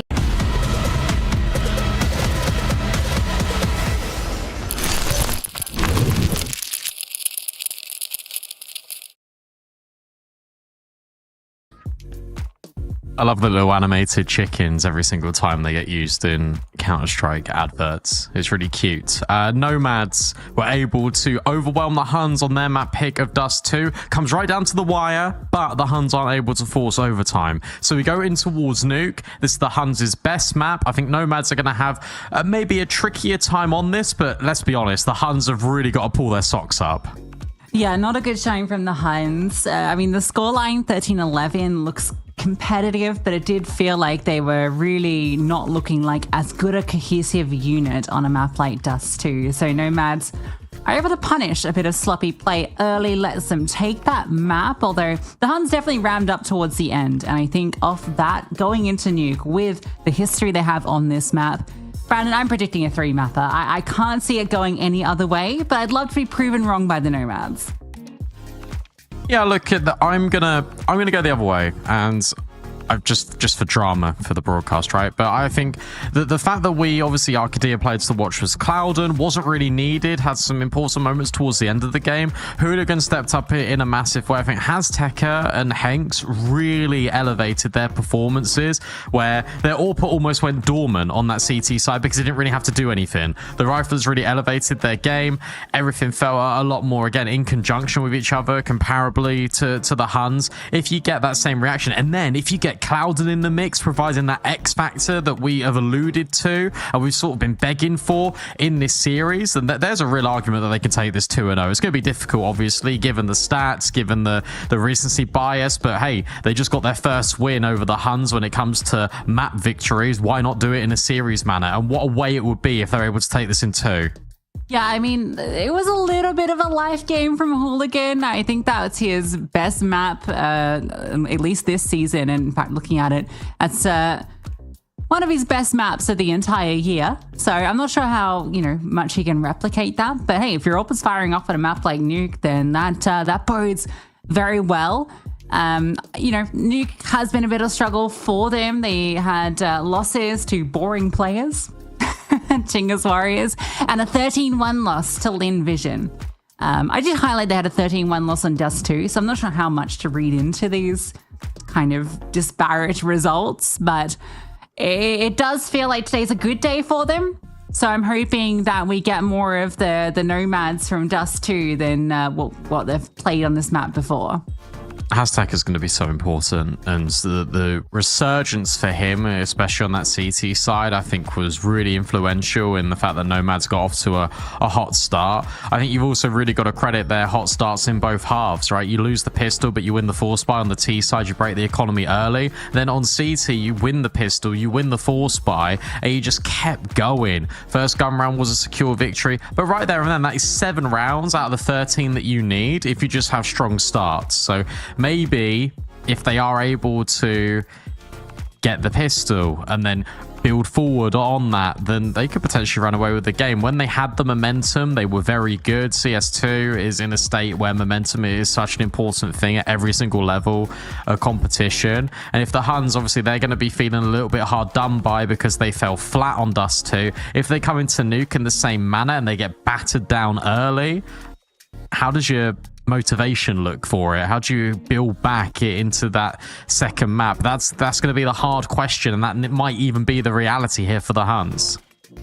Yeah, it's it's a bit unfortunate how Dust 2 started. If they hadn't kind of got reset being so disrespectful early on, Nine just running across the middle in that second round with the AWP and just dying immediately, if they hadn't messed up in that second round, they'd probably take Dust 2, right? It would have been a completely different map. But because they had such slow starts to each half, it really allowed Nomads to just build up. And then all he needed was those couple of breakthroughs. So I think that same story applies here. If Nomads probably do need good starts to each half, because I feel like the Huns that we were seeing towards the end of Dust 2 as a Huns, it was taking it a bit more seriously, realizing that, okay, we're actually losing to an underdog team here. This is an elimination match. This is a lower final. We have to win this. We want to prove that we can be the next team that kind of push through in the APAC region. And yeah, dropping to the Nomads would definitely be a sad way for this cup to close for the Huns.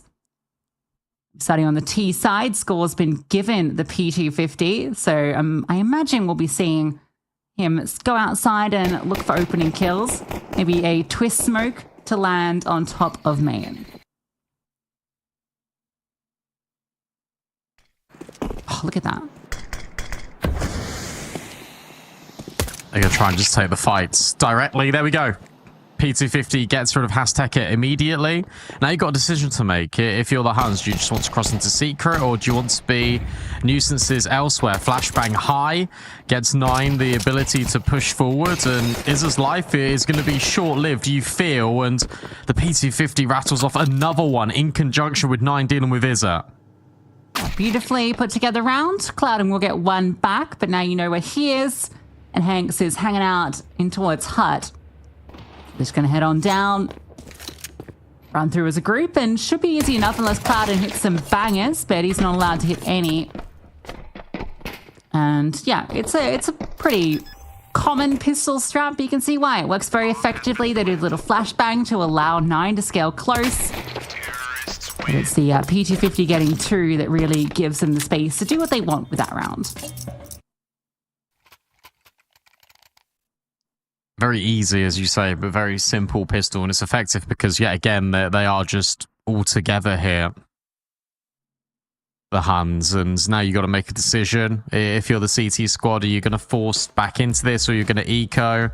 Much prefer the eco in this situation. They were doing some really good resurgences when they had the guns out, were Nomads, but maybe the fact that you were able to win that force buy previously would incentivize you a little bit more. But that was on the T side of Dust too. I think where you get the extra money with the bomb plant, where there wasn't that many kills here for Nomads, I'd definitely prefer an eco. Some tunes playing. Doesn't bode well. Second round technical. It's fine, it'll be a quick one. I will say the music choice here this season for ECL has been phenomenal. Yeah, some good beats leading into the broadcast.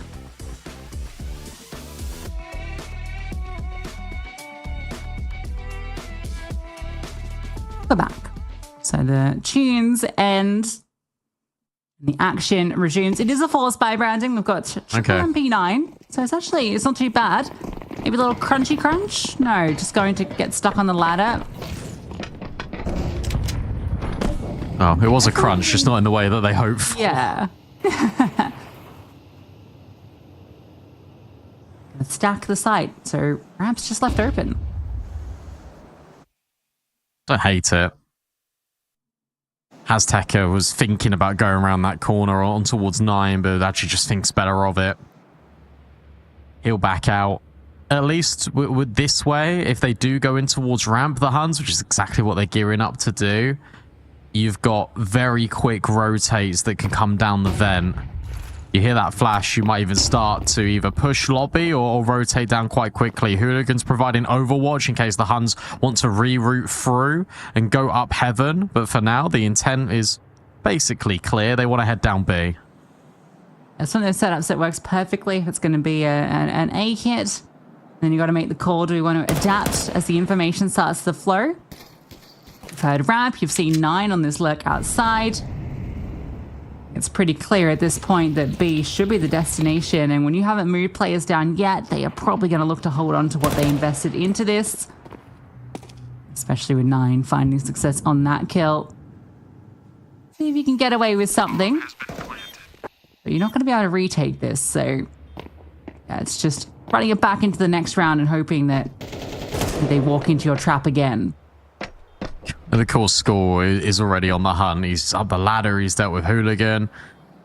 Clouden is in a cheeky position to grab this Galil and $600, but 9 are just in time. Remarkable shot out of him. And you were trying to save onto these weapons. And in actual fact, you've lost 2 players since that decision has been made. And now Izza and Hanks are just cowering in the corner, hoping that they don't meet the same fate.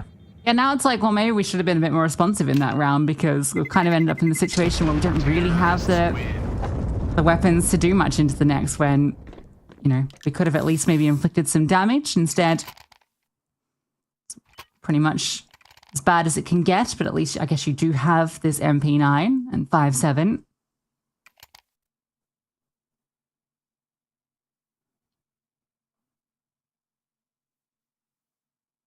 The Huns finally getting a good start to a half. Not the situation on Dust 2 at all. Should be primed for that 3-0.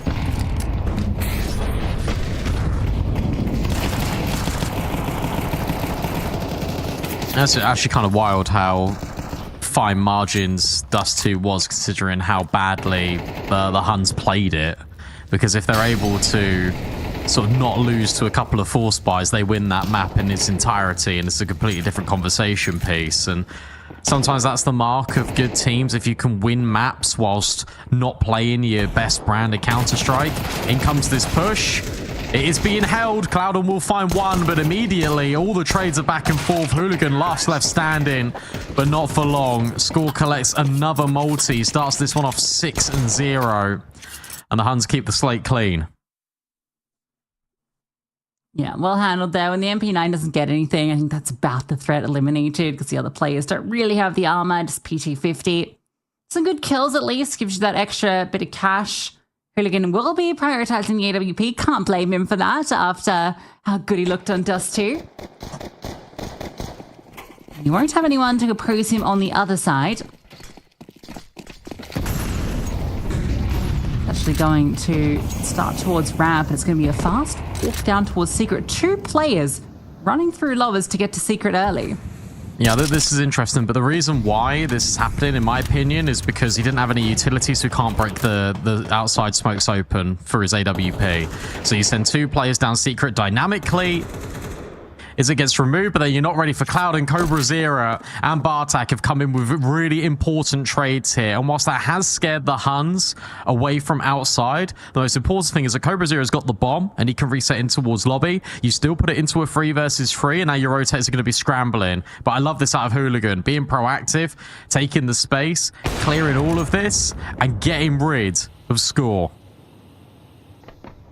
Yeah, really nice decision to go on that push, and I really like the idea of going the double secret too.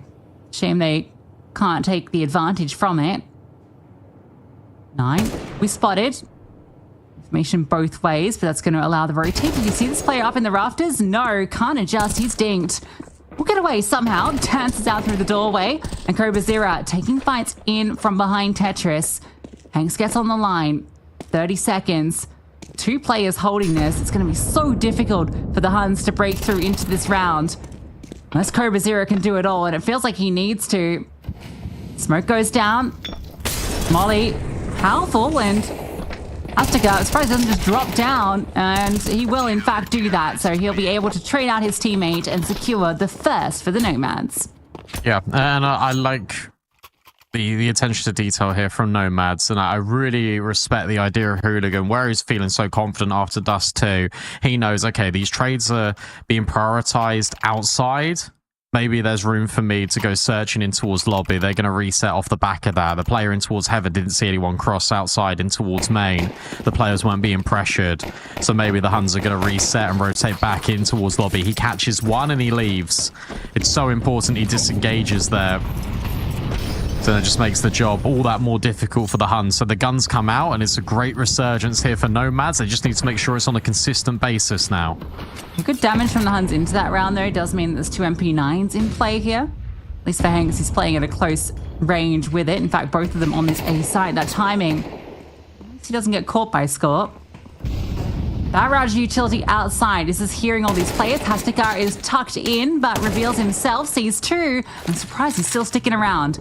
Surely with Hooligan finding that fight, he doesn't want to keep playing out here, but he does. That just feels suicidal. They're just waiting for your reaggress. When Cloudon going down elsewhere, and the descent down lower, it does not look good for the Nomads. I kind of rate the idea to double down secret and then reset and try and punish these players.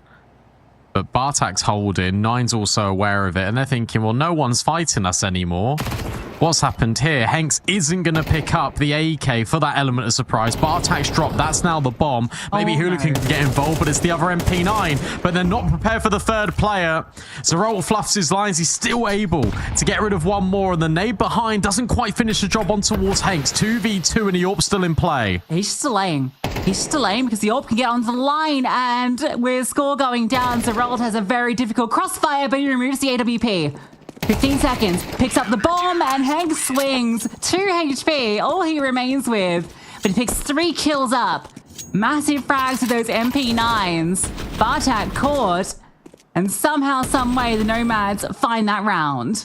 Yeah, I love it. And this is, again, carrying forward what they were doing on Dust 2, which is appropriate responses. They're being creative with their ideas. And also, I think what's brilliant here from Nomads is that they're so committed to the idea. Someone makes the decision, everyone follows through with it, whether it's the right idea or not. And it turns it into the correct idea because everyone is on the same page about what's going on. And it creates such a clearer picture in your mind about how to recover this situation. Sure. Izza remains on the MP9, but you've now upgraded. You keep the AWP on Hooligan. Oh, but maybe not for long. Cobra Zero rips his head off. Oscar tries to step in, but the flashbangs are good, and he's burnt out. Oh, a single deagle shot is going to cost him this round, it feels. Yeah, Zerol's already in the back lines. Oh, spotted actually, so he's dealt with. Still a tricky retake to commence, but at least they've got good spacing. But Izza goes down. Cobra Zero stays alive with 5 HP. 1 deagle shot. Looks to have set up that 4th. Cobra Zero, a heroic round. A crushing one for Nomads to lose. Their money is not great. Hanks needs to get away. Might be allowed it. Score is slowly creeping behind him, and Cobra Zero running through. I think Hanks will be able to get out safely, but Huns onto 4, and you're going to see how dire this is for the bank of Nomads. That's a reminder to Nomads as well that every round is losable because you still got these individuals of the Huns that can just arrive at any moment. Phenomenal work from Cobra Zero. That's always the intent. If we get the ramp pick, we're just going to accelerate down B. There's nothing that they're going to be able to do. I really think the player in towards Hell overstays is welcome a lot. Feels like he needs to take a couple of kills down to make the rotates a little bit easier for Nomads. Hanks catches that player in secret in Zerol, and it's like, okay, well, maybe there is something here. There wasn't anything. As you say, this economy, yet again for Nomads, very much as it's been all half, it's on its last legs. Fast play around, maybe a chance to punish Cobra Zero. Score's also been brought down low, but gets that kill to Hastika. That's why Clouden, who was just boosted up, is able to strike. Double secret again, by the way. Look at this push. It's crazy. And again, it's the MP9s that are leading the charge. Hanks has just sat alone on this A bomb site. But the Huns have shown no interest in going here early. They're going to continue pushing. Oh my gosh. Let's get off the angle. This is really good info, because as long as Clouden lives at a ramp and just buys time, you got this MP9 that's going to find something. You then got Hooligan that can start pressuring the door, and you still got this player that it's down B, but Score reads into it. And now the pressure on ramp is going to be applied even further because you got this full sense of security as well. Are they coming here? Are they not coming here? Zerol then starts to drop the molly. That's not going to burn Clouden, and he's able to grab one. Maybe it's this hero moment after all. 40 seconds left. That's going to discourage them from going in towards ramp, and you've got Hooligan on the vent. And now Clouden starts to move forward. He's seen they're not coming. Hooligan's looking for a moment. MP9 on the ladder. I mean, you're not going to clear this angle, so maybe there's a chance that he can get a kill or at least do some damage and fall down. They are going to clear the angle. Clouden finds success, but that's going to give them the space to drop down. Hanks is seeing this isn't the commitment. He's calling for Clouden to go down ramp, but the Huns have found the space. And they're going to just about get this bomb down. Clouden doesn't go for the spam. Instead, wants to get closer. And he knows that 9 is just planted. Hanks pushing through. Slow clear comes in. Hanks has the kit. 9's pushed forward. Gone all the way around. 9's seen nothing. Clouden can shut the door. And it's planted somewhat in the open, but a smoke lands on it. Hanks starts to defuse. 5 seconds. There's no way. 9, you need to get on this now. And he's not going to realize. Diffused in front of him. tries to get tricky with it, but the kit and smoke his undoing. Yeah, such a brilliant plant, though, to be honest, in that position, because it does give you that flexibility to rotate all the way around the world. He's got the timing. And unfortunately, he loses out, as you say, to just $700. Really big hole from Clouden. That's why he's our player to watch. And despite that flank not finding any success, it does enough to push them in towards ramp and then push them back. I can't believe they clear. Has Tekka on that vent. It will still be enough for Nomads. And there's a big swing out of Clouden. He really overcommits, and Nine has seen another player in the smoke, but he's not back garage. He's just in the middle of it, and as he tries to fall away, he can't handle the AWP. Just need to relax in some of these rounds. I swear to God, Cobra Zero is about to get one as well. Maybe not. Oh, good swing. Great swing out. Hanks finding frags. Cobra Zero whiffs the mark. What? Bartak, whereabouts is he? He's already down secret with the bomb. He's in a good position to win out this 1v2. You've heard him molly. You've heard him molly, and he's just going to commit to this plant. As you say, look, he's in a great spot. I'm surprised Hanks hasn't swapped weapons with Hooligan. They're being loud, but it's just the MP9 that swings. Maybe that's why you don't swap the weapons. Because Hooligan just runs and charges down Bartak. Defuse can be locked in. 4-4. The Nomads are keeping this a contest. And make sure that AWP gets picked up as well. Hooligan starting to pick up where he left off. Clouden as well. Massive round previously. Finding his impact here on Nuke. Despite the bomb plant, Nomads are finally going to be in a position where they're up against probably not a lot, maybe a couple of Deagles. We saw what Cobra's Deagle could do, but the benefit of that round when he found that kill is their players had armor. They had other investments that they could then take the space with. This time, it's a force. They changed the buy as you said it. Yeah. Oh my God. Okay. All in at the Huns.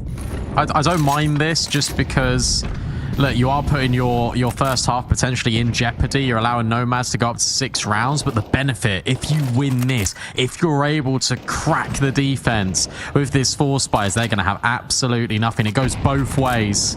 I don't hate it, and they're going to try and challenge Clouden, and he's not able to find anything. Yet again, it's a fast breach in towards ramp. The Deagle on the angle, but it's Hooligan that removes Cobra Zero. The pushback out of score is enough to net the AWP, and yet again, the Huns have got options. Player in the vent. Azteca can remove score here. I think he's seen him move into this position, but it's a tricky retake. Is that kill coming through? Okay, with Hanks finding that frag, it suddenly becomes a whole lot easier. Vents opened up, and 9 caught out. Hanks is doing everything here. Bartak drops down, and it's Hanks coming through for 3, removing every player in that retake to get on to 5. The Huns force in, and they make it look good to start with, especially this push from score. It's the post plant where Hank's able to just catch them off guard. Look, you still get 2 kills, you still get the bomb down in that situation. Like, it's a net positive considering you went all in there for the Huns. At this point, you have to really save your money. Remember, AWP has not been prioritized all half for this T side, and they're not going to prioritize it even more. They're going to keep buying. They've gone all in again, and that isn't going to ruin the money now for Nomads. So this one feels a little bit silly.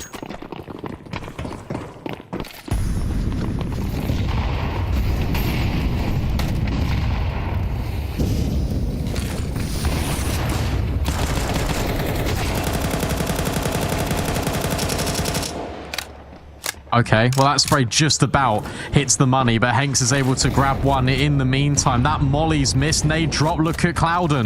Clouden has already got all this space in Hut, but he can't see because of his teammate's molly. Izzard will still get 1 kill from the heavens. Izzard does everything. A triple threat from above. And Nomads yet again successful on this after plant. Yeah, Nomads doing the reverse of what the Huns did on map 1. This slower start into really ramping up. And this time it's a different individual that steps up. Izzard coming through from the heavens. And the Huns kept on the back foot, but they keep investing in. Wislissen does too. Nice try from 9 with that space found through main. But Izzard, what a transfer up. The damage done by his teammates, setting him up for success. Oh, the Huns are ruffled. Zeralt's like buying with the clock's already passed. Surely they've got to start to be thinking that this game could escape them, especially with this spam.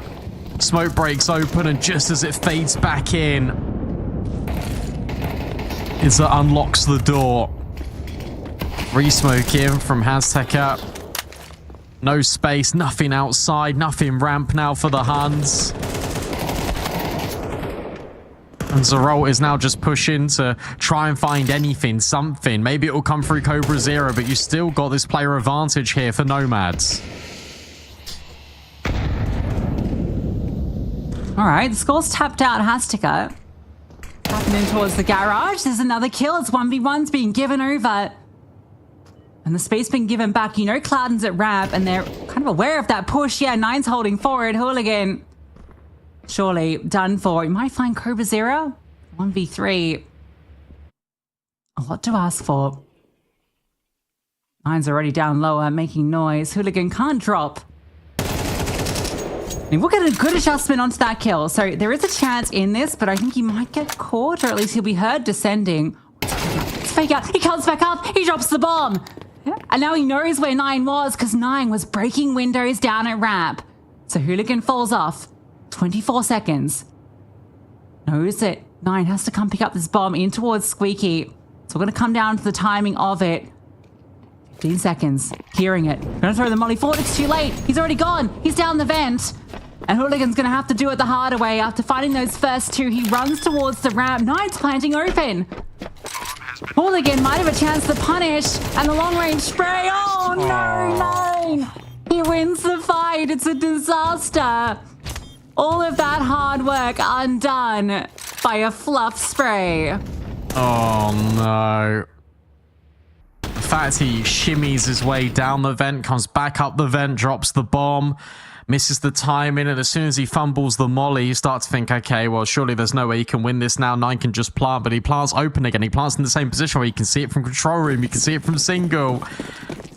But that whiff, how important might this round be to the Huns? If they lost another one of those scenarios, it could have been game over. But mentally, they feel like they're back, but maybe they're only back for a moment. Hooligan, Hanks still fighting forward, but Zeralt and Score have all chimed in with kills. 3v2, this was a two-player advantage for Nomads, and now the Hunts have got the lead.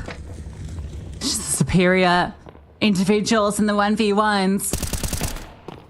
Oh, Hazteca's missed the opportunity, but Zeralt's got the bomb. He needs to get down. Oh, flashbang's good. Nine's being a nuisance. 17 and 8 is he, and Score's gonna do it to them. So we have another tied up half. The Huns just about fighting back.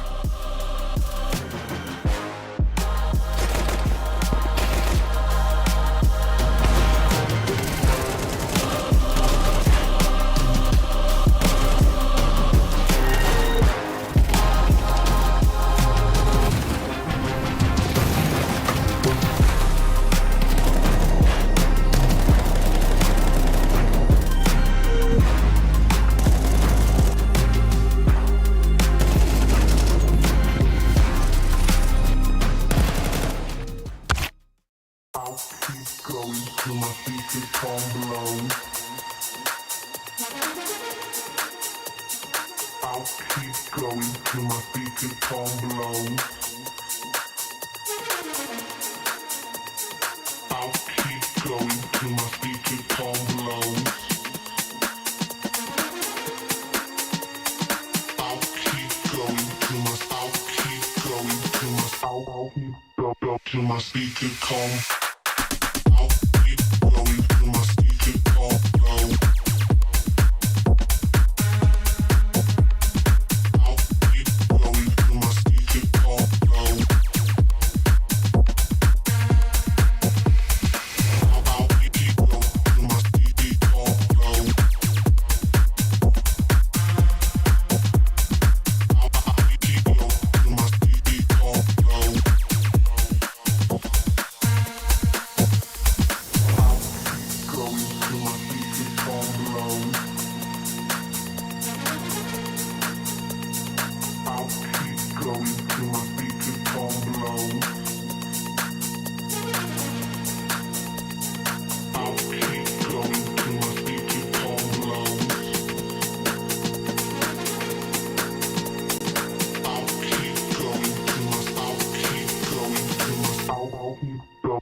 my speaker comb. I'll keep going till my speaker comb blow. I'll keep going till my speaker comb blow. I'll keep going till my speaker comb blow.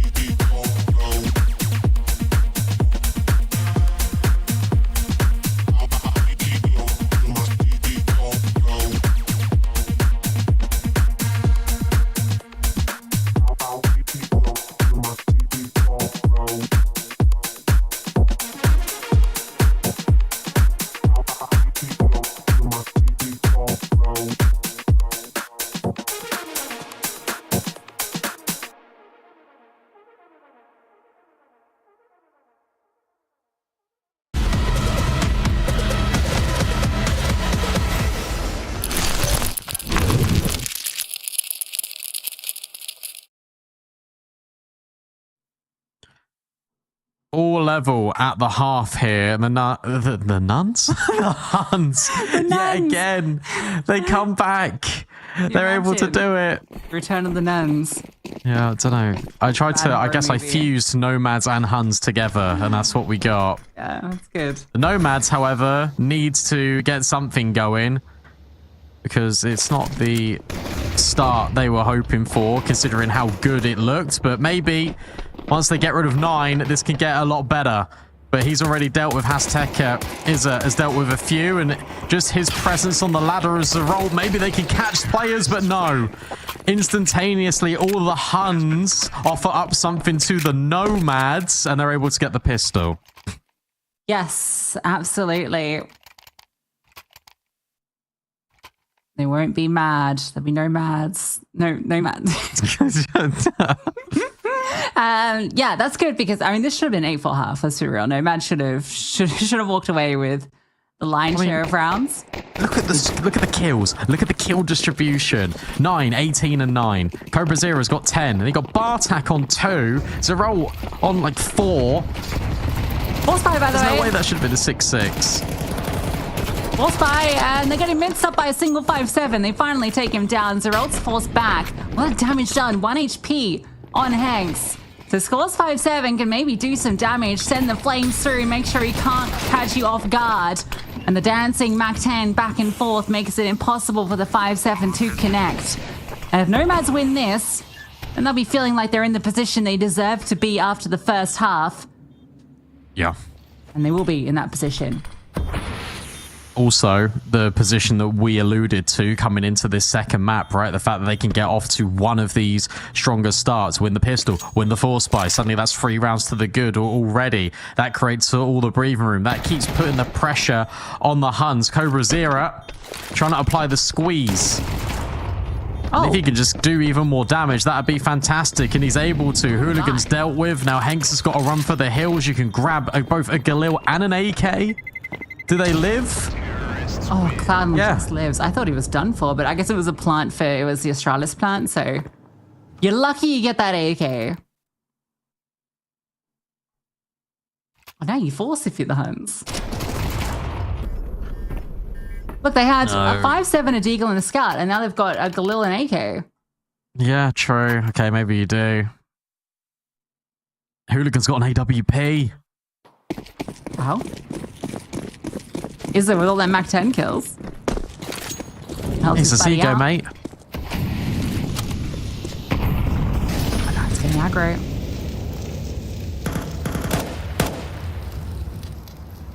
Spotted. Yeah, that's good. Yeah, it's good that Nine's been spotted here. And he will be punished. He overstays his welcome. 18 and 10 feels like he's got the confidence to maybe rack up another opening kill. Doesn't happen, and now Score's put in a position where he has to swing for the fences, and he gets caught in transition. Azteca hasn't had many kills, but the ones he's grabbed have been important. Yeah, third frag. It's a blinder on Score trying to get away.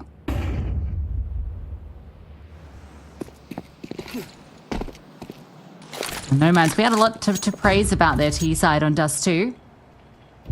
I'm liking the look at this gun round. Slow and steady, anticipating with the weapons that were scooped up, this investment would come through. Punish the aggression. Disengage in group. And Ramp's so free right now.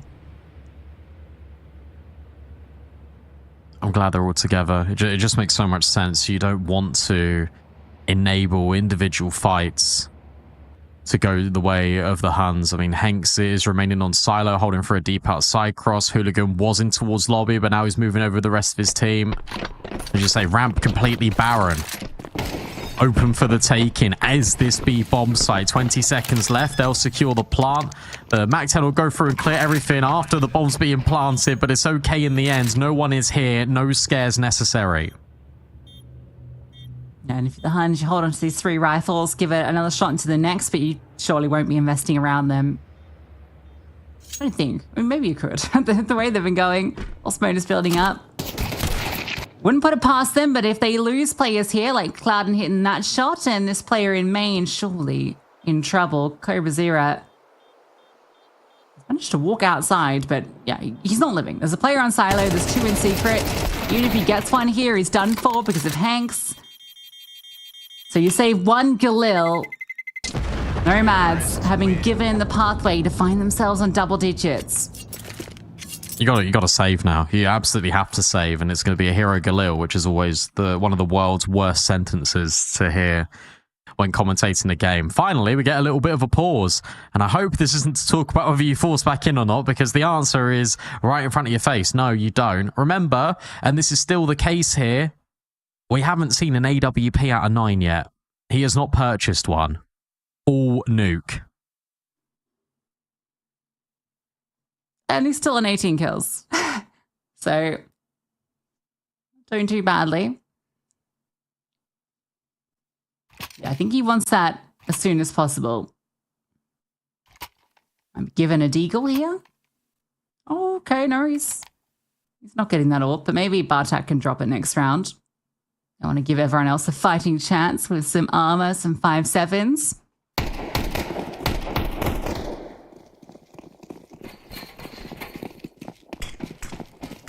I just want to make sure every round has an opportunity. He's just holding W. Well, that's been heard, hasn't it? Clouden. Oh!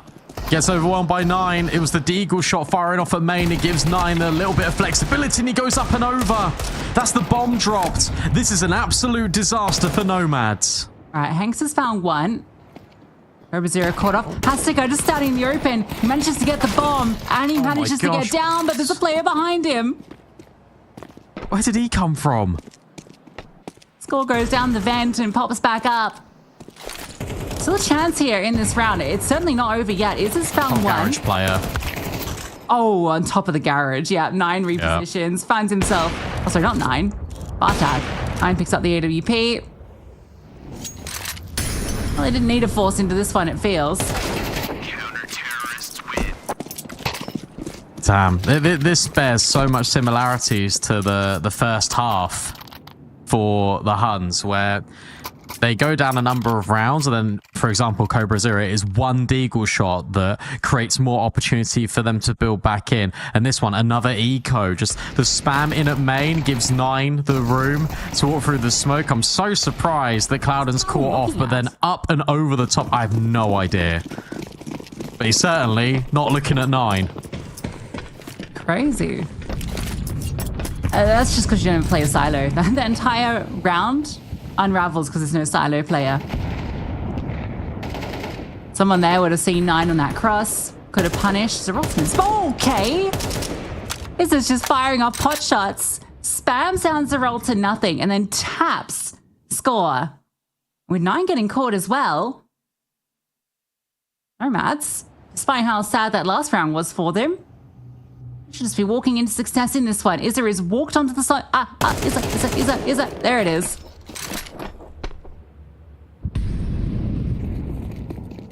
Oh, this has come from absolutely nowhere. This is still worrying, though. You've still got the player in towards Hut that you don't know about, and then Bartak reveals himself in heaven. Okay, you should be aware of this player in towards Hut because Zerol did get a kill, and Hanks turns around and looks them in the doorway. 10-7, 3 players stay alive. That is suitable and serviceable for Nomads to maybe close out this game. Izza's been doing some incredible work here on Nuke. Look at that. That is filthy. After, I think he had a pretty rough map 1 as well. So good to see him really stepping up on the second. Yeah, 9 for 14 on map 1. So looking much more comfortable. Plenty of money on Bartak allows a fairly comprehensive buy, except for Cobra Zero. Oh, all right, Hooligan. Want to test this out? Okay, he does. Nine's feeling it. Yeah, 100 ADR, why not? 3 peeks in, important molly for Izza, because that creates space and that creates a little bit of uncertainty. That means that Score immediately has to go down in towards B. Cobra Zero quaking in his boots over at Hut. At least he's got Zeralt here to help him out on towards the say bomb site, but they've taken all of ramp, and you got this late activation out of Hazteca. Maybe he can be the player to get rid of things, but 9 is stuck in this corner. Hanks will eventually trade, and now Cold Zero goes... Cobra Zero goes up and over and towards Squeaky. Hazteca starts to reveal himself. He drops the molly. He doesn't want to give this kill over. Doesn't want to isolate fights. Bomb planted for Heaven. Nomads have got control. Hazteca's aware of the potential main push as well. He's seen the toes. Scores looking for Hanks. Going up this ladder is going to be tricky. Hanks is loud though. Hazteca finds that frag. Score just being a nuisance. Is he really? Oh my god, on the ladder? Still tricky for him though. Flash in his face and 2 players to find. Hazteca's incredibly low, but the flashbang is brilliant, and Hazteca quite hard finds 3 in that round. Managed to find their way through despite 9's best efforts. Yeah, look, Nomads are playing a brilliant game. They've been playing a beautiful series. And none... Oh my god, I've done it again. Huns have definitely sharpened up in this second half, but I tell you what's been brilliant is just the adjustments. They get the control over towards ramp, and they immediately go, okay, we're not going to go down B. We've pushed the AWPer off by mollying him away, and then we're going to go take the space off afterwards. This is, for all intents and purposes, a half buy, because you have got Score who's gone all in, but you've got 5-7s on the rest of the gang, and that AK has just got rid of the only rifle in this for the Huns. They have crunched lobby. They have made it a little bit dangerous, but Nomads don't mind. They're anticipating this, and they are waiting patiently. Yeah, they remove the biggest threat as well. Now you just take your time. There's still plenty on the clock to work with to regain this control. Good call to send the player silo this round. You know how aggressive the Huns have gotten. And you know when it comes to these kind of lighter investments, it's the perfect time to send a player aggro. No way Hazteca has won that fight. Oh, wow. Just created that bit of space. They're already out hard. This is going to be an overwhelm here. The 5-7 can only find 1. 9's heroics put forward, but only for a singular kill, and it's all okay because Bartak wants a couple more pieces, and Hanks is looking just in case. 12-7. FAMAS for Score. Rifles and everyone else. Maybe 9 can glass cannon and AWP, but it feels horrible. And it feels like this is the end of the series. Nomads are going to potentially do this in 2. And they got the rosary beads for the nuns. They are not. I'm never going to let you forget that. That's fine. Did it twice. That just made it worse. 5 chances. And Nomads have surprised us all here today. A huge upset looking to be secured.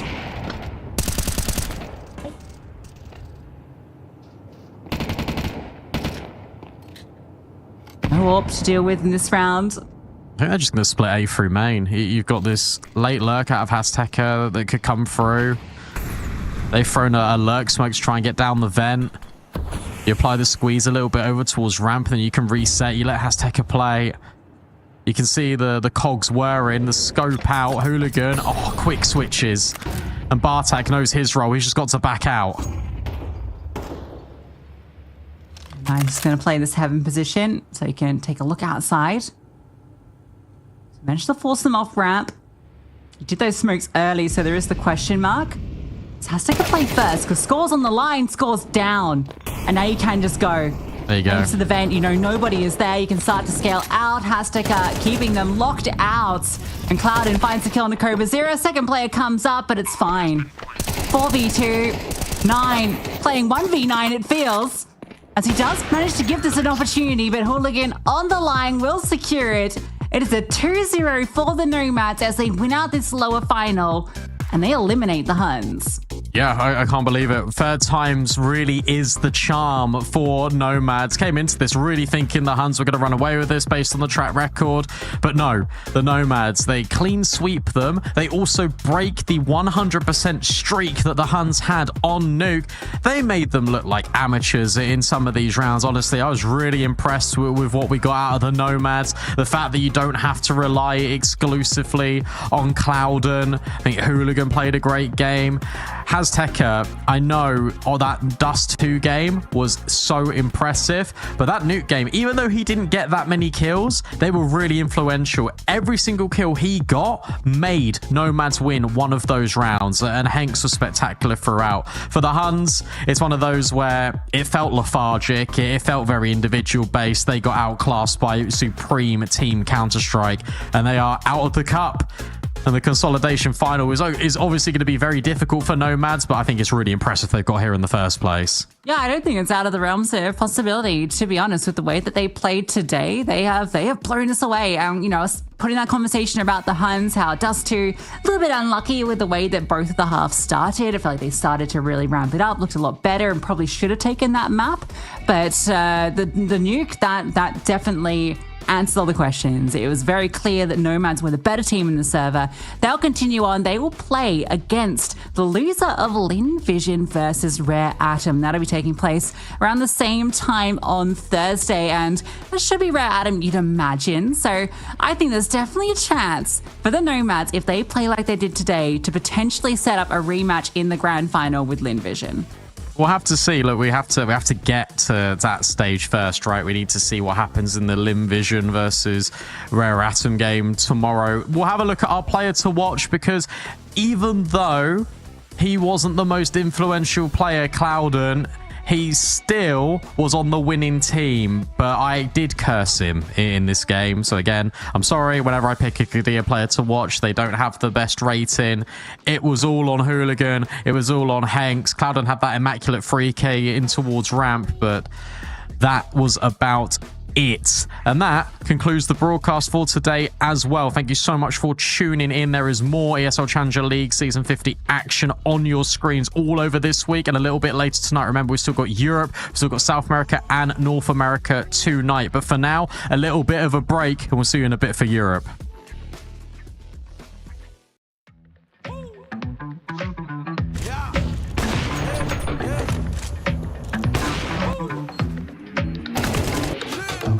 The day is ours and we seize it. Haters, man, they got reasons.